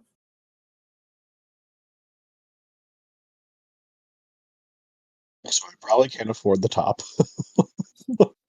Yeah, I mean, maybe like a shot at the top. How about this? I'll ask for You can, for the amount of money that Rogan gave you, you can either get 1 shot of a drink at the top, a glass of a middle drink, or 2 glasses of a bottom drink. I would like a glass of the middle. All right. So you tell us to the bartender, and he kind of looks behind him. He's like, "All right. So we got ones here that are just for a good time. We got these sparkly ones that are more, how do you say, energizing. And we have these glowing ones that are a secret surprise." And he looks over at you and he kind of like winks. I'll take whatever you choose. Not feeling very choosy tonight. He kind of laughs and he's like, "Oh, that's the first time I've heard that." And he turns around and he picks up one of the more like sparkling ones and he's like, You're one of the performers tonight, aren't you?" Indeed I am. Heard of me? He kind of laughs. He's like, "Oh yeah. Believe me, every time someone comes in, they keep asking me, when's that tiefling gonna play here?" And every time I gotta tell him, I don't know, but here you are. And he pours you the glass and slides it over to you. I'm ready. First drink of the night, and it's free. And he kind of laughs at that, and he's like, "Well, if you play well enough, I guarantee you someone will be buying you a drink every night here." And he turns on his heel and starts making another drink for another patron. And you go to drink this drink, which it's almost like a clear. It reminds you of Sprite, fantasy Sprite almost. Huh? Can I sniff it first? You sniff it and it smells very just sharp, not bitter, not sweet, just sharp. And Vodka. And it's like you can see like have you seen when they put like the mica powders in drinks and it's Yeah. like sparkly? It looks like that basically, and Um, it's swirling in the drink in the cup. And right before you go to take like a sip of it, you hear a voice that says, "Well, it looks like you're about to have a fun time." And you turn to your right, and sitting next to you is Zella, the knowledgeable. I asked her if she. Why did I say that in past tense? I asked her if she knows anything about the drink I'm having. She's like, "Oh, that's a homebrew right there." He, our bartender, came from one of the more northern regions of Synchrene. Oh, And so it's strong stuff. and yeah, she's like, basically, it's an energy drink. You're gonna be feeling that adrenaline in about 5 minutes after you drink it. Oh, maybe I'll just take a sip of it. All right, you take a sip of it, and it's like a wild flavor. You've never tasted anything like this drink. And, huh? It's fizzy shit. Yeah. You do it. It's not like a bad taste, but it's definitely not like what you're expecting. Because you literally cannot pinpoint one flavor of this drink. It tastes like like 5 things at once. It's like that one thing where people mixed cucumber Gatorade and Yes. cherry Gatorade, and it like is no flavor. Yes. It's like 5 different flavors at once, but not at the same time. It tastes. That's all I know. Yeah, it tastes. It's something. And as soon as you do, you can kind of feel like this almost like jolt down your spine, and it's like you feel like almost the same way as like in the morning if you drink like a cold glass of water after brushing your teeth, it's like sharp. Mm-hmm. It's like that. And Zella is watching you do this, and she laughs at your like reaction, and she's like, believe me, it'll get better once you get more used to it. And she just kind of laughs at you. I'd say, well, maybe it'll help me with. No, I'm not gonna say that. Whoa, no. I'm not I gonna say want to that. know. I want to know. I was going to say, hopefully, it helps me with my performance. I love that a lot. And I'm like, that's not a euphemism. That's great. Oh man. What I will say is maybe it'll get me energized enough to perform well. Nope, that's worse. I was gonna Also, also offer up maybe it'll make tonight go good, but I don't think that's any better. it just all sounds like euphemism. Oh no. Maybe it'll help my singing voice. How is that worse?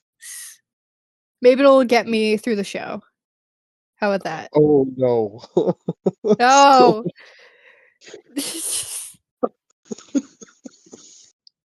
He says nothing and he just holds up the drink and cheers. How about that? yep. So you laugh at her and hold out your drink, and she picks up her own, which is a clear liquid, and you assume because she's a respectable leader, it's just probably water. And you clink your glasses together, take another sip, and she just goes, "So, are you like excited for tonight? I mean, you've got a pretty big crowd here." Um, my performance is not dedicated to myself for once. I know, big shocker, the drunk. She snorts and she's like, "Oh." Yeah, I'm actually doing this for someone else. Actually, to be more specific, I'm doing this for everyone else. I She I have been nothing but a lazy sack of nothing the whole time that I was moved to this city. And all the people here have been nothing but kind to me, and I want to give a chance to pay that back. After your little monologue, she looks at you, and she has this sad look on her face. You can tell she's trying to hide a lot of like how she's feeling. And she looks at you and she's like, You're not useless. You do know that, right? Well, I mean, during the Great War that you led, I ran away from my family because I was afraid of getting hurt. And because of that, everyone I knew and cared about died. She goes silent for a minute and she's like, You know, I never picked up a sword at all during that battle.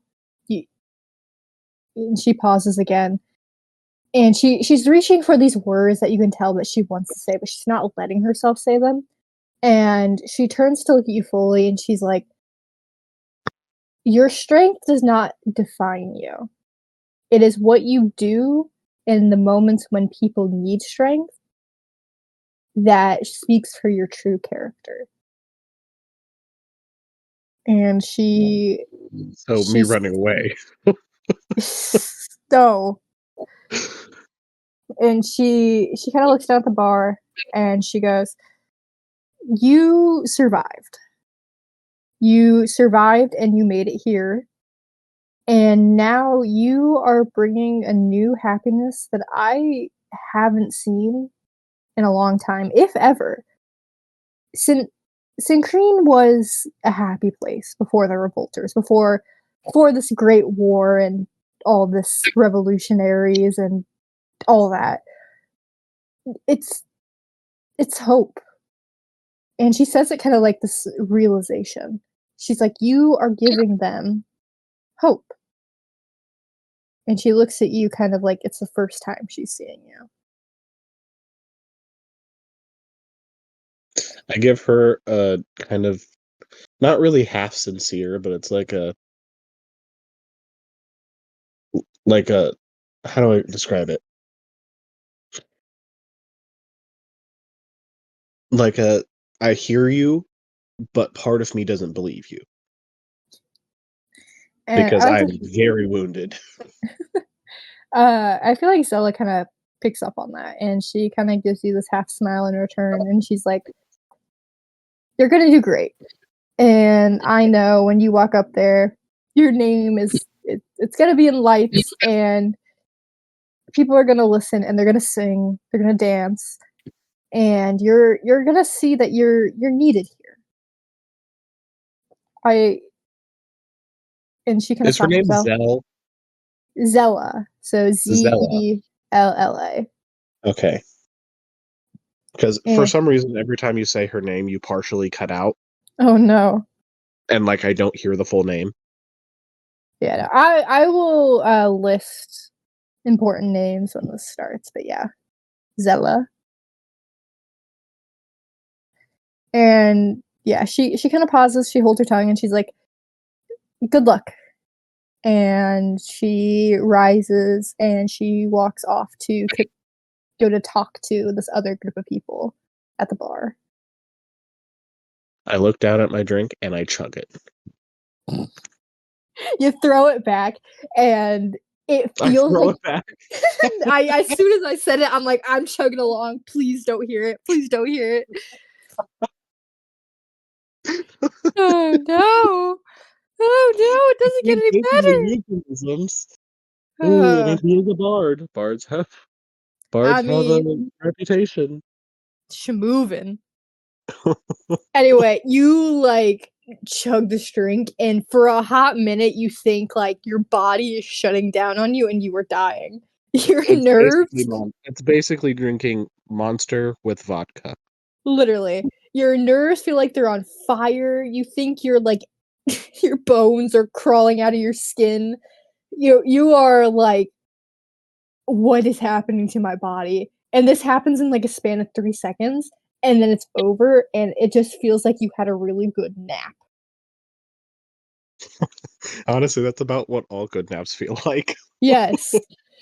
And you are like ready. You got the energy, you get the spirit. Well, I hope you have spirit. I mean, I am half demon, so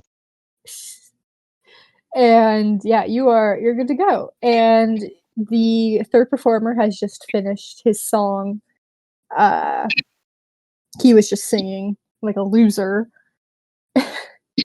And you wander over to where Rogan is kind of standing off to the side of the stage. He's holding his daughter, Kia, and he shoots you a kind smile. And he's like, "Are you ready?"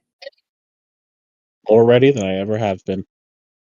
He laughs and he passes his daughter off to his wife. And he's like, "All right, let's go show Paleodox what we can do, I guess." And then he leans over quietly more to you and he's like, "Well, what you and your magic can do. I'll just stand there and look pretty." And he laughs. So we go up So you go up on there, the stage. and before anything happens, you see the like MC for tonight. He walks up to this mic, fantasy mic. I don't know if that's a thing in medieval fantasy, but I guess I'm saying. yeah. And he walks up and he's like, "Now presenting," and he opens his arm wide. And before he can even say anything, say your names, there's a bright, almost like spotlight that it comes down from the ceiling and it shines on the two of you. And for a moment, it just lingers there. But it slowly lets up, and almost like mist in the wind, the light disperses and it reforms into your names, presenting you to the crowd. And Bottom and Rogan last name. yeah, that's his name. Rogan last name. How'd you know? Yeah, it was an educated guess. Yeah. It was an uneducated guess. That's his name now, by the way. And it lingers above you guys in this like dull little glow. It's not like when you do magic and you have your little orbs that are bright and like almost blinding, like you put the sun in your pocket.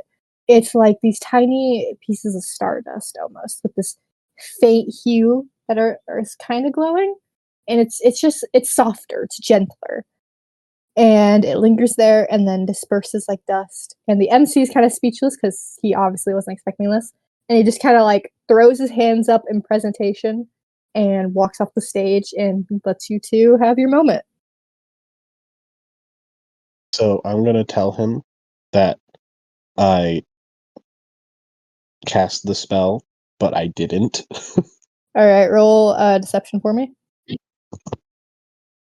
Nope, that's TikTok, not the dice. I suppose I have not been making you roll like at all. 20. That's a 24. 24. So he just nods and he's like, "Dude, you're incredible." And he's like a little shell shocked for a moment, and then he snaps back into it and he's like, "All right, you lead, I follow." So I take out my ocarina. I hum a few notes, and I start to perform. All right, Rogan is kind of standing behind you with his own flute, and he's basically just like really following your lead here. And then I'm gonna snap, and then he's gonna actually come in and start going with me. All right. So you do this, and it's like almost like someone put a mute, like pressing mute within the bar. Everybody is silent. It's almost like it's more quiet than it was the day that you went in there, or earlier that day when there was no one there. It is so quiet. Everybody's on the edge of their seat and they're watching you hum. And off to the side, you can see the two tiefling twins, the ones you give the flowers to, and they're like staying there. They're like practically vibrating with excitement, and they're watching. And then you bring the instrument to your lips and you play a few notes, and it is like an explosion off in the room. There are some people who start like chanting and whooping, and a couple of people take to the dance floor, the twins included, and they are like, they're ready for this. I point to no, I cast whatever the spell was that summons lights, and I point them towards Rogan's family and highlight them for him for a moment. Oh, he notices this, and I'm assuming he's standing beside you at this point. And you look over to him, and he has like the biggest, toothiest grin, and it is the happiest you think you have seen him since you have met him. And he looks at you for a moment and he smiles, and then he looks over to his family, and it's almost like he cannot look away from them. And he's very happy with this.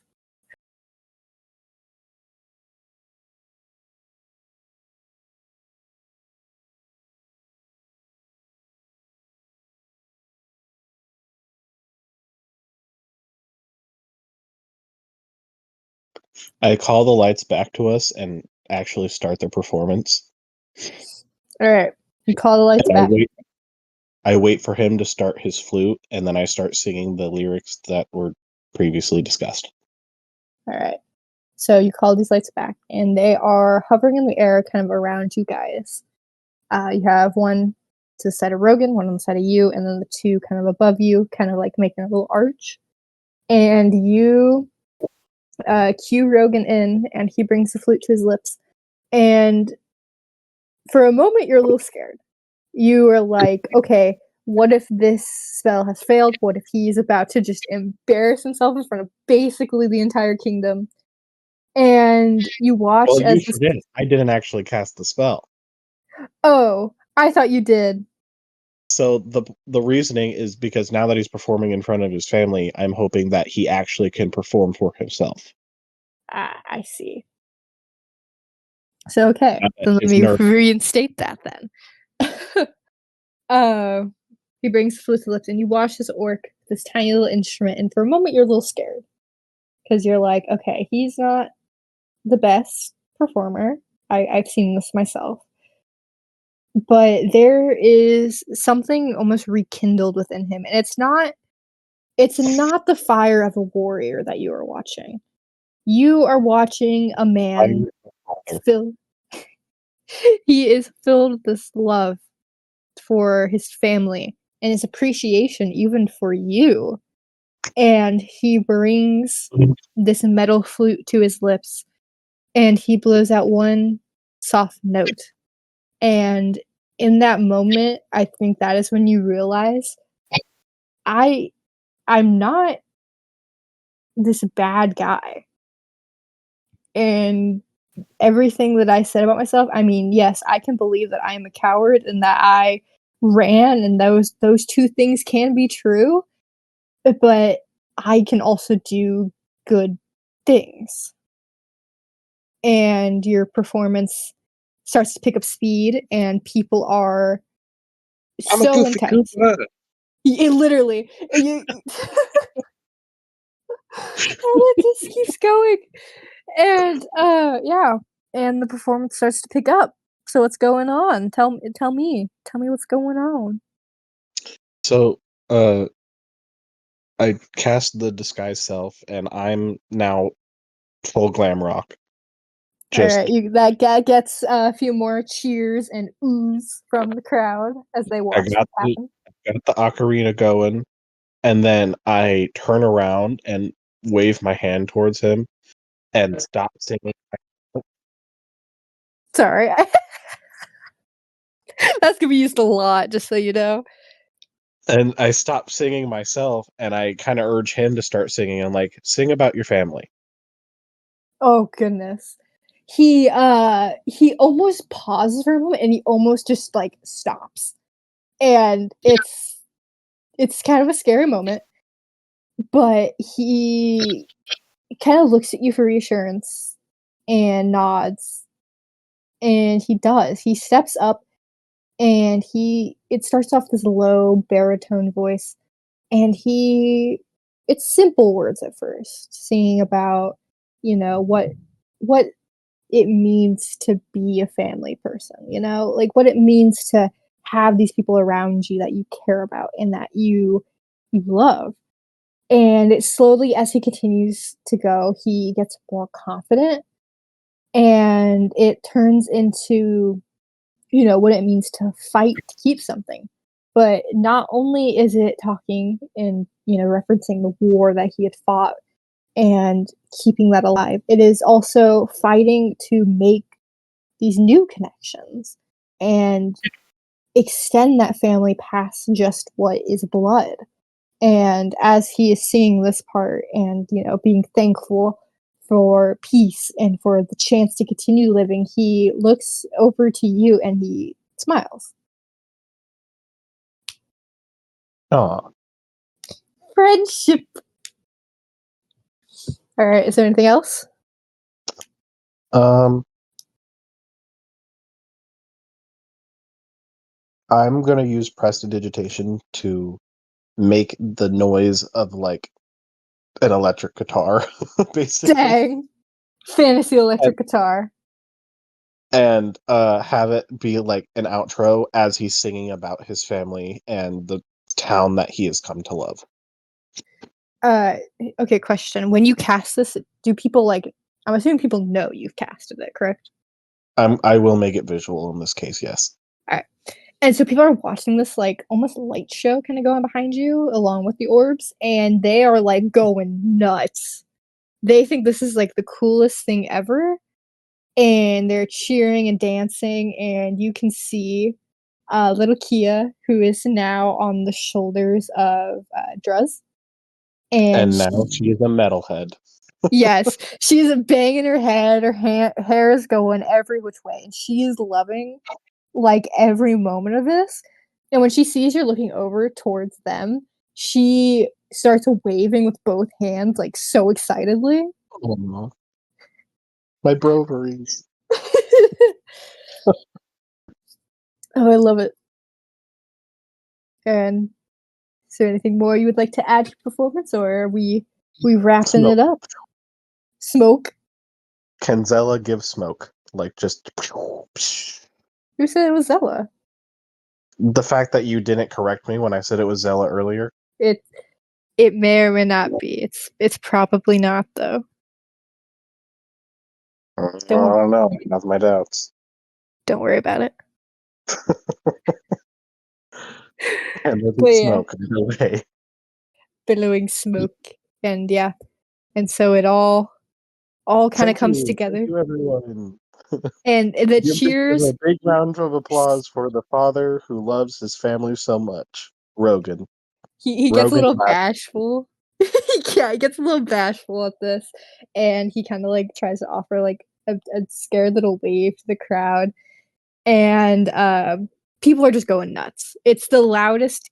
You come here almost every night, but it is the loudest applause that you have ever heard here, and people they just love it. There's no other words for it, and for a moment it's surreal, because that cheering, they're cheering for Rogan.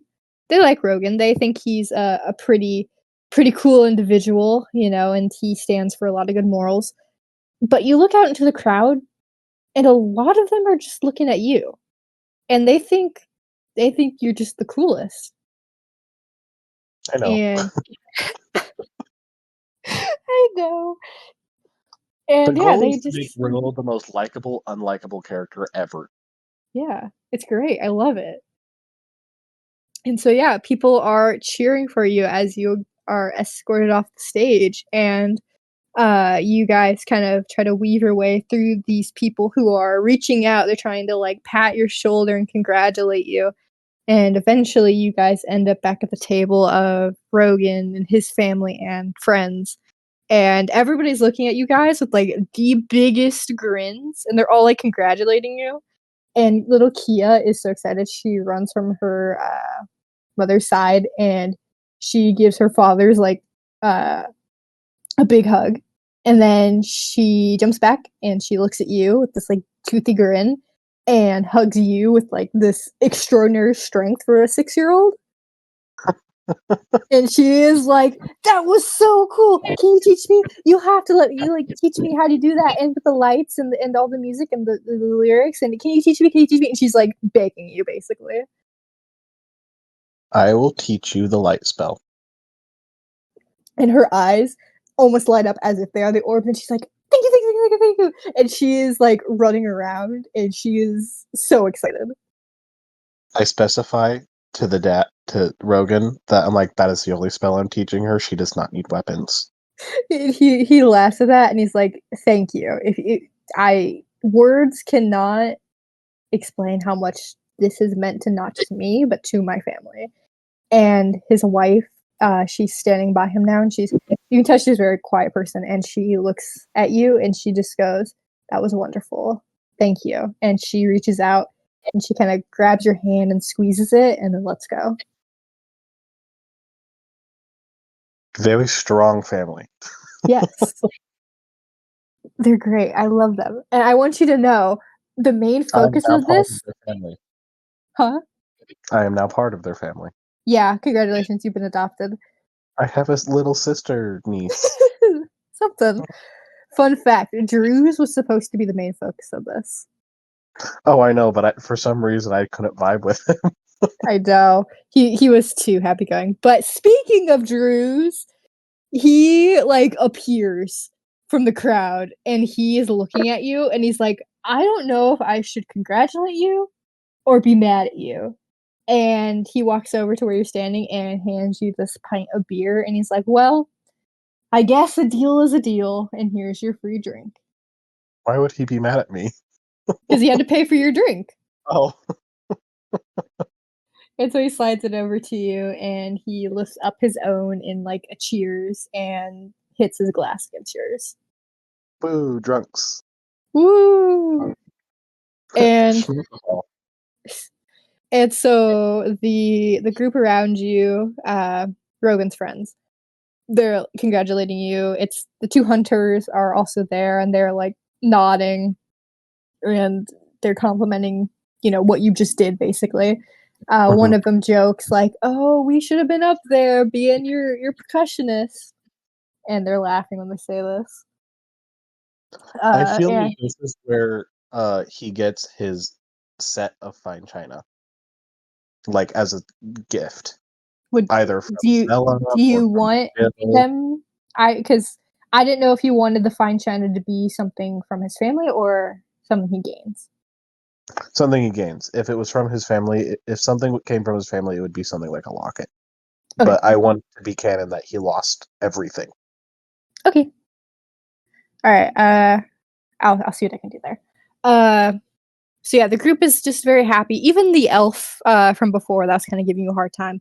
He doesn't approach you and doesn't like compliment you, but his demeanor seems more relaxed around you.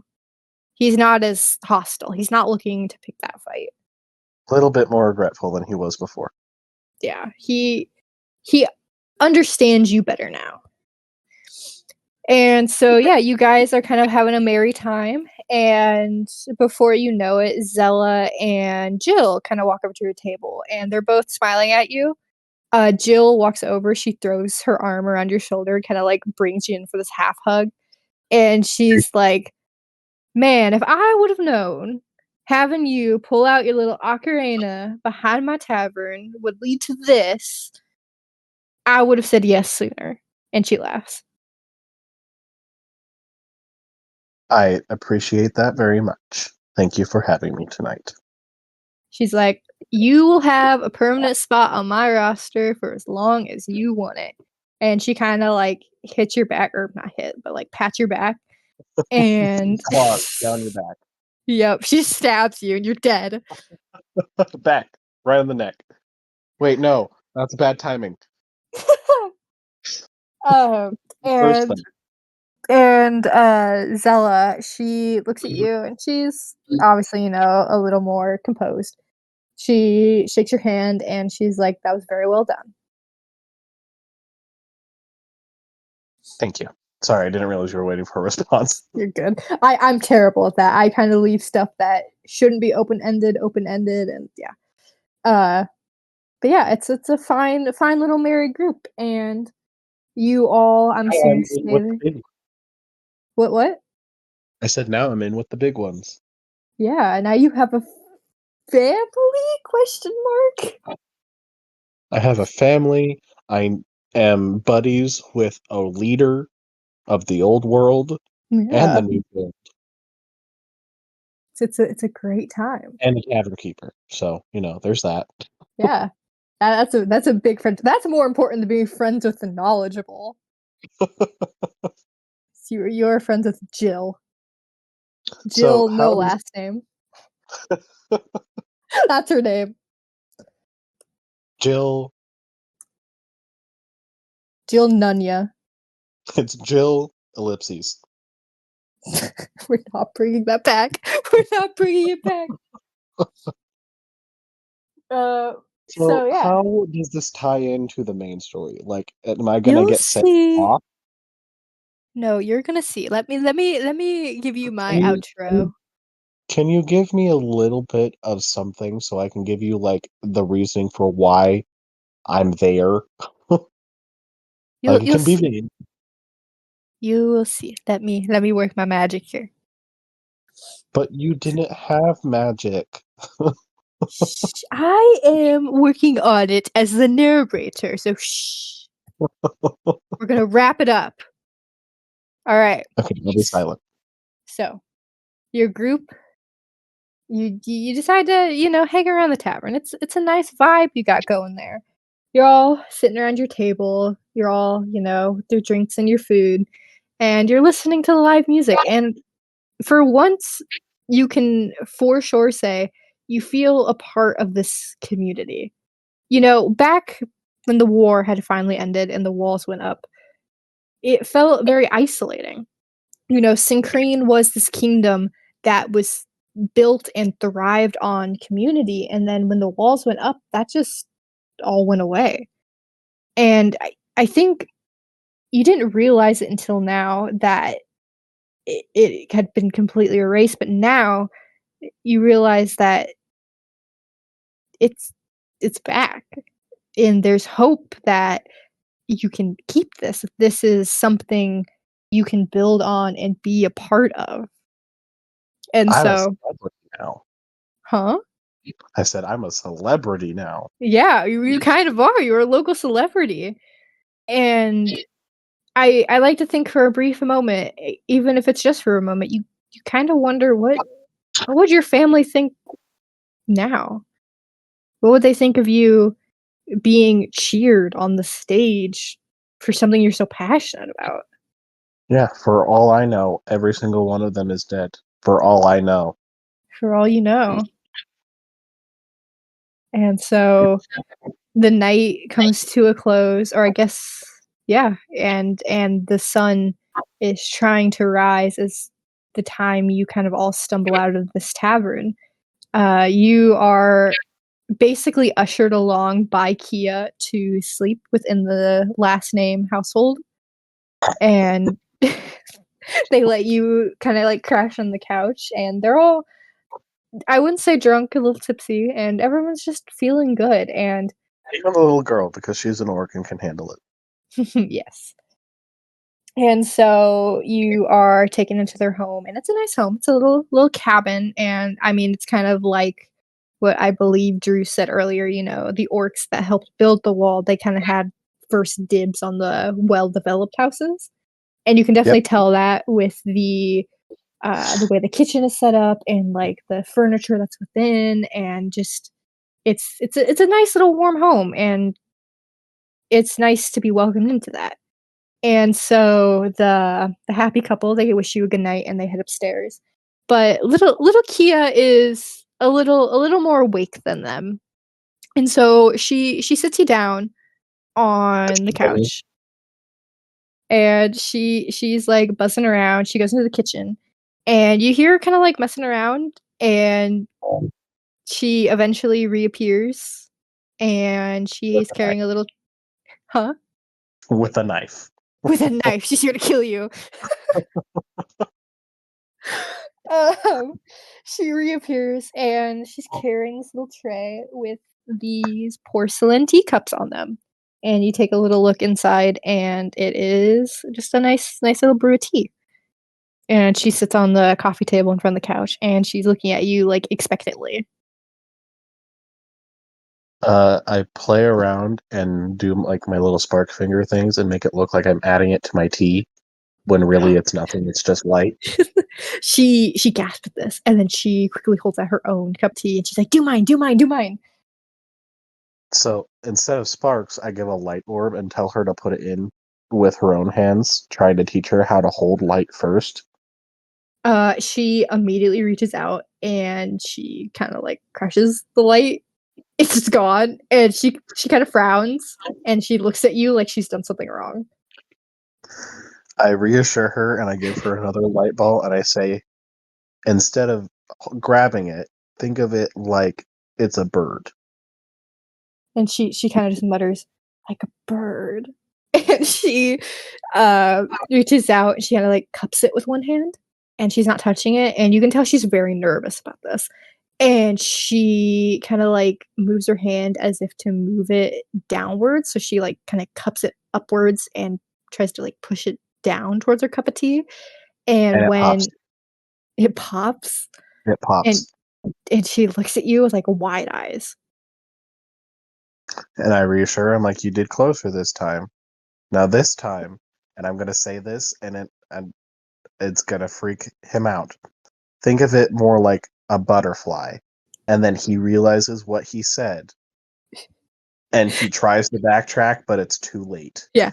Kia is like, "Did we tell you? Did we tell you? We have a butterfly garden in our backyard, and there's so many ones. I have one. His name is Prince Noodles, and he is, like, the cutest thing ever." And she is, like, going on, and she is, like, so excited that you said butterfly. And I'm And like, okay, light. Let's yeah, focus on the light. and immediately she, like, focuses in, and she is looking at this light like it is the coolest thing ever, and she once again, she brings her hands up, and she cups it from the top, and she slowly brings it down. And when it kinda gets, like, a little shaky like it did before it popped, she pauses, and you can watch this, like, a little girl, she takes a deep breath, she closes her eyes, and then her hands are still, and she looks at the light, she looks up at you, she looks back at the light again, and she slowly brings it down to the Like a liquid in her teacup. butterfly. Yeah, she looks at it, and she watches as it touches the brim of her cup and slowly meets the liquid, and she just goes, "Like a butterfly." And she's smiling from ear to ear. And he's just sitting there like, what have I done? Man, she looks almost, like, just as happy as she was watching you guys on stage. She is just so happy at this. And for a moment, like, you think she's about to go off into this strange ramble as kids do, but then she looks at you, and she just goes, "Thank you." And she's Oh, still smiling, and she is just like, yeah. She just says, "Thank you," and then she takes a little sip of her tea. I love her so much. She's so good. And she, after a moment of you guys just sipping your little teas, she puts her cup down, it's empty now, and she looks at you, she looks at your horns, and she you could obviously tell she's hesitating what she's about to ask, and she's, like, really trying to think and contemplate, like, "Should I ask this?" Is Until this she me? eventually yeah, she eventually decides, and she's like, "What did you do before the walls?"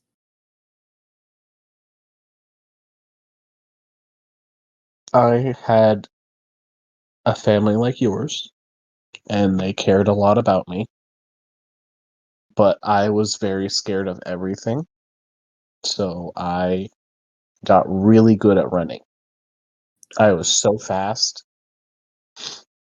And she looks at you, and she's obviously on the edge of her seat with every word you're saying, and she's nodding along, and then she kinda leans forward, and she goes and she whispers, "Can I tell you a secret?" And I lean in, I'm like, yeah. And she goes she goes, "I get scared a lot too." And I give And her a look like, what? No. And she It's nods, she's like, wrong. it's true. And she goes, but I'm not very good at running. Oh, She's like, I don't know what happens and I just freeze. And I get more scared and she just kind of trails off and she kind of looks a little sad. well, I look at her and I say, well, maybe you're not supposed to run. Maybe your body's telling you that you're supposed to fight. And Chad looks at you like you've just changed her entire world. And she goes, But how do I be cool like you if I don't know how to run?" Well, there's only one of me, and I think you're pretty cool. She is smiling bashfully now, and she's like,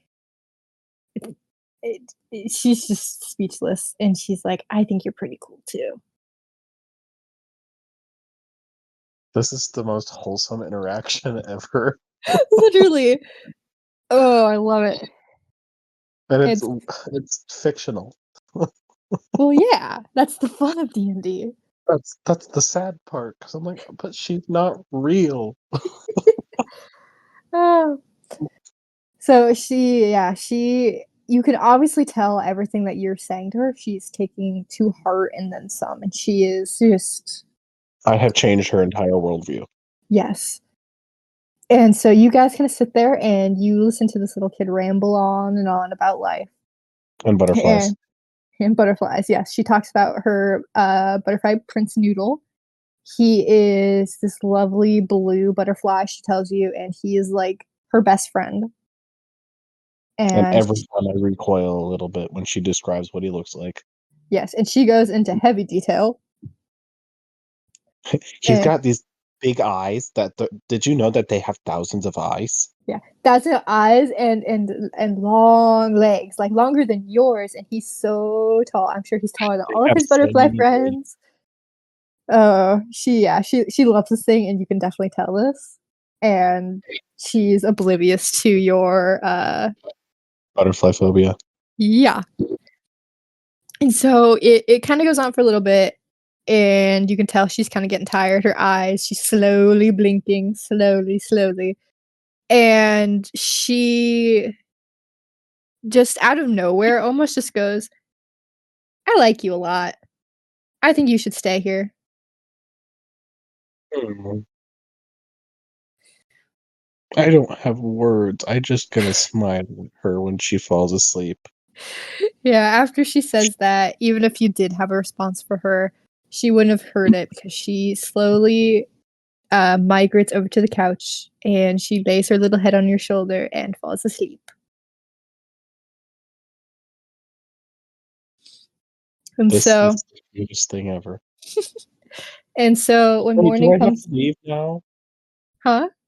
Does that mean I have to leave them anyway because I have to meet the other characters in the next part? Because this is just the prologue. I mean, maybe. We'll see. I But mean I'm going off to college. okay.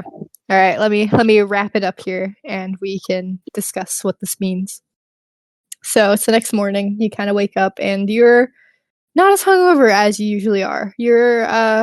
You feel more in control now, figuratively and literally. And you wake up, little Kia is nowhere to be seen, and you hear noises coming from the kitchen, and assuming you go to investigate it, it's, Rogan, and he is cooking what looks like breakfast for his family. And he notices you walk in, and he gives this big smile to you, and he goes, "Well, good morning, superstar," and he continues to cook eggs.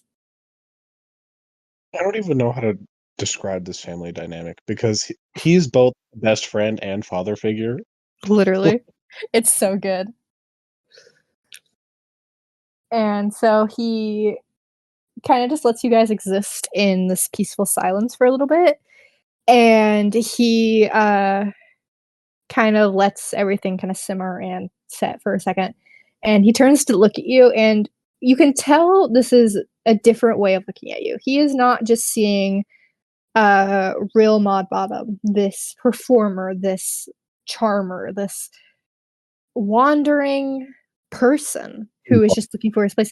He is looking at Rill Modbottom, the person, the man who went out of his way to make sure Rogan could impress his family, to show these people that this new kingdom isn't as terrible as they thought it was going to be.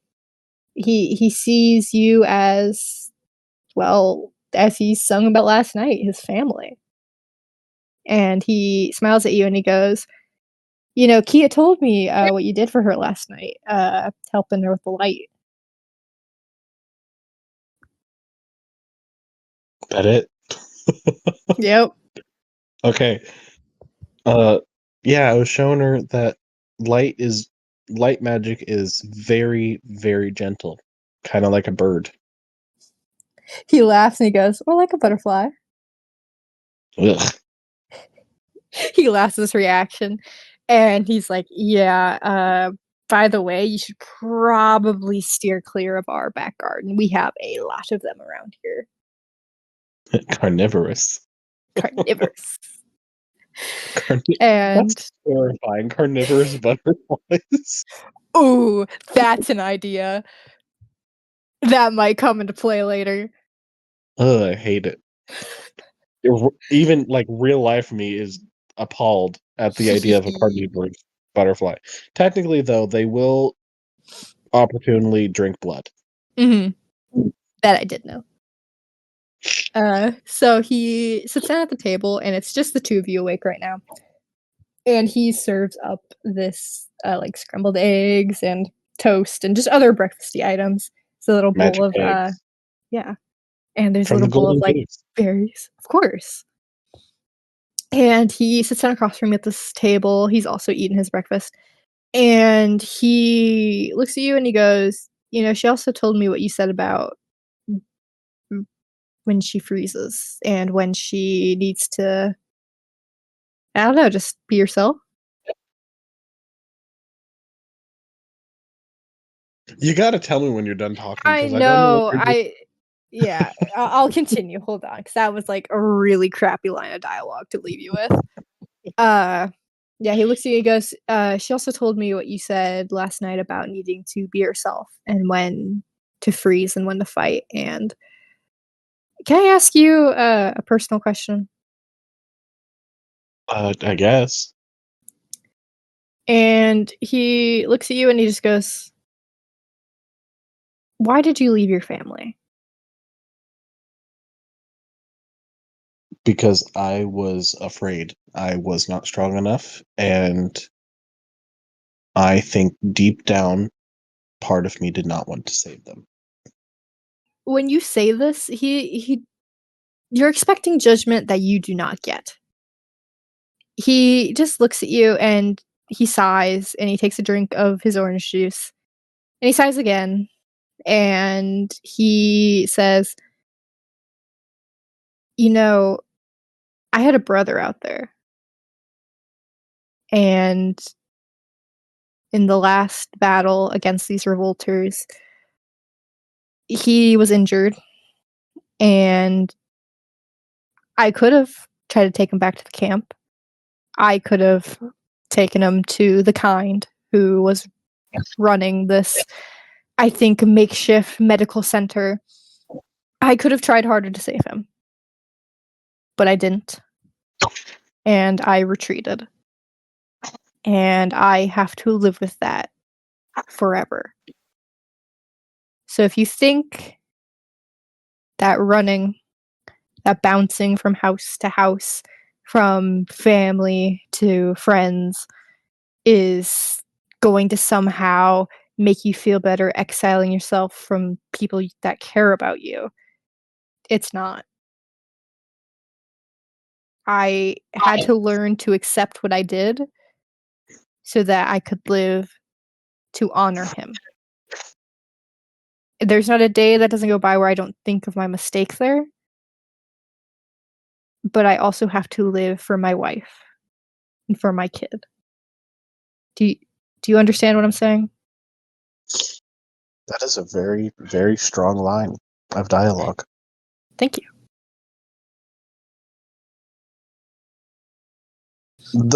By the way, the reason I'm setting up that Rill deep down didn't want to save his family is because I don't know if you know D&D lore at all, but the only way you can get a tiefling is if a ancestor makes a deal with the devil. Ah, I see. So he would be the only tiefling in his family. Mm-hmm.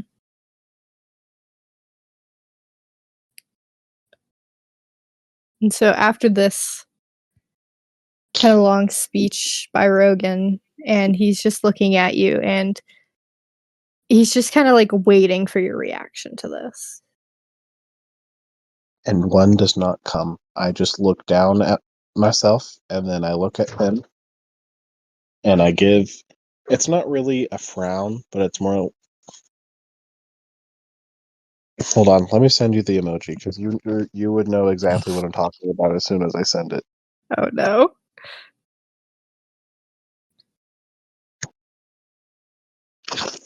This is a straight face. Mm-hmm. Beautiful. Yeah, and you guys kind of just sit in that silence for a long time. And it's not uncomfortable. It's just gentle and accepting, and just this understanding that the past has happened. Nothing will change that. Ow. But there's also this future to look forward to now. And there's this almost like a team now that has each other's back. And I said I now have an ally. In the future, if I need to call upon... Well, shoot, I've already forgot his name. Rogan. Drews? Oh. Yeah, Rogan last name. Logan? Right, don't even. His name is Rogan Logan. Logan last name. No, Logan was his brother. Logan was his brother. This feels like some weird spinoff of Cotton Eye Joe. Don't say that. Oh man. Okay. Let me try to wrap this up with a pretty bow. Huh? Have you seen that post of somebody making news that sounded like a sealing spell? Yes, I love it every time. All right. I'm going to wrap this up with a little pretty bow and we can discuss. Okay. So, eventually the wife and Kia come down for dinner, or not dinner, breakfast. Yeah, a lot of time has passed. You guys sat there in silence for a very long time. No, they come down for breakfast. Kia is like extremely excited and she's like, "You're still here!" And she immediately demands that she sits next to you during the whole meal. And she just like talks to you and just accepts you into this family with ease. And it's just a nice family breakfast. They talk about your performances last night, you know, what chores need to be done today. And it's just a very simple thing. It's not bad. It's just simple. And eventually the sun begins to further rise, and it's time for you to get going. And you realize that, you know, you've never stayed at a house this long before in the morning after you crash on someone's couch. And so you get up and you are gathering what few items you took with you, and you're about to head for the door when a voice calls out to you. And it is Rogan's wife. And she goes, "Oh, sorry, what was that?" We have an extra room. Yeah, she goes, "Now where do you think you're going?" And Rill turns around and is kind of stuttering through this like list of excuses, and she simply just holds her hand up and she goes, "Mm-mm, nope, mm-mm." And she takes a step closer and she's like, "If you are going to be part of this household, you're going to have to do chores like the rest of us." And she takes a step around you and kind of straightens up the blankets on the couch. And she's like, "I need you to go to the market today. And I need you to get me these vegetables, and she reaches in her pocket and she pulls out this grocery list. And she's like, I'll give you the money, but I need you to go get those for dinner tonight. And if they don't have anything, find the closest substitute. You'll go and find Barry, because he knows everything that I like. And if you need to replace something, he will know where to find it. And she's very stern but gentle at the same time. Very matter of fact. Yes. And she is, yeah, and she just kind of looks at you, and you recognize this look. It's the same way she looked when she would tell Kia to like sit down at the table last night, or when she is caring for her daughter. And she is looking at you in that same way, and she looks at you. She doesn't say anything else, just nods, and then walks past you and begins to clean up the mess from breakfast. And she also pauses in the kitchen. She kind of calls over her shoulder, and it's the words that you didn't think you'd ever hear before. And she goes, we got a spare room upstairs. And she doesn't wait for your response, and she disappears within the kitchen. And so now that you are here and it is real, and I'm assuming you accept said room from these lovely people. No, I'm gonna run away. Of course. You finally realize what it means to start forgiveness. It hasn't begun fully yet, but the concept has now been introduced, because how can you hate the person that was just accepted open arms into this family, that the wife has just announced, the person responsible for getting the dinner, that Rogan has just taken under his wing and shared his dark secret with, and the person that Kia just finds the coolest? How do you hate them?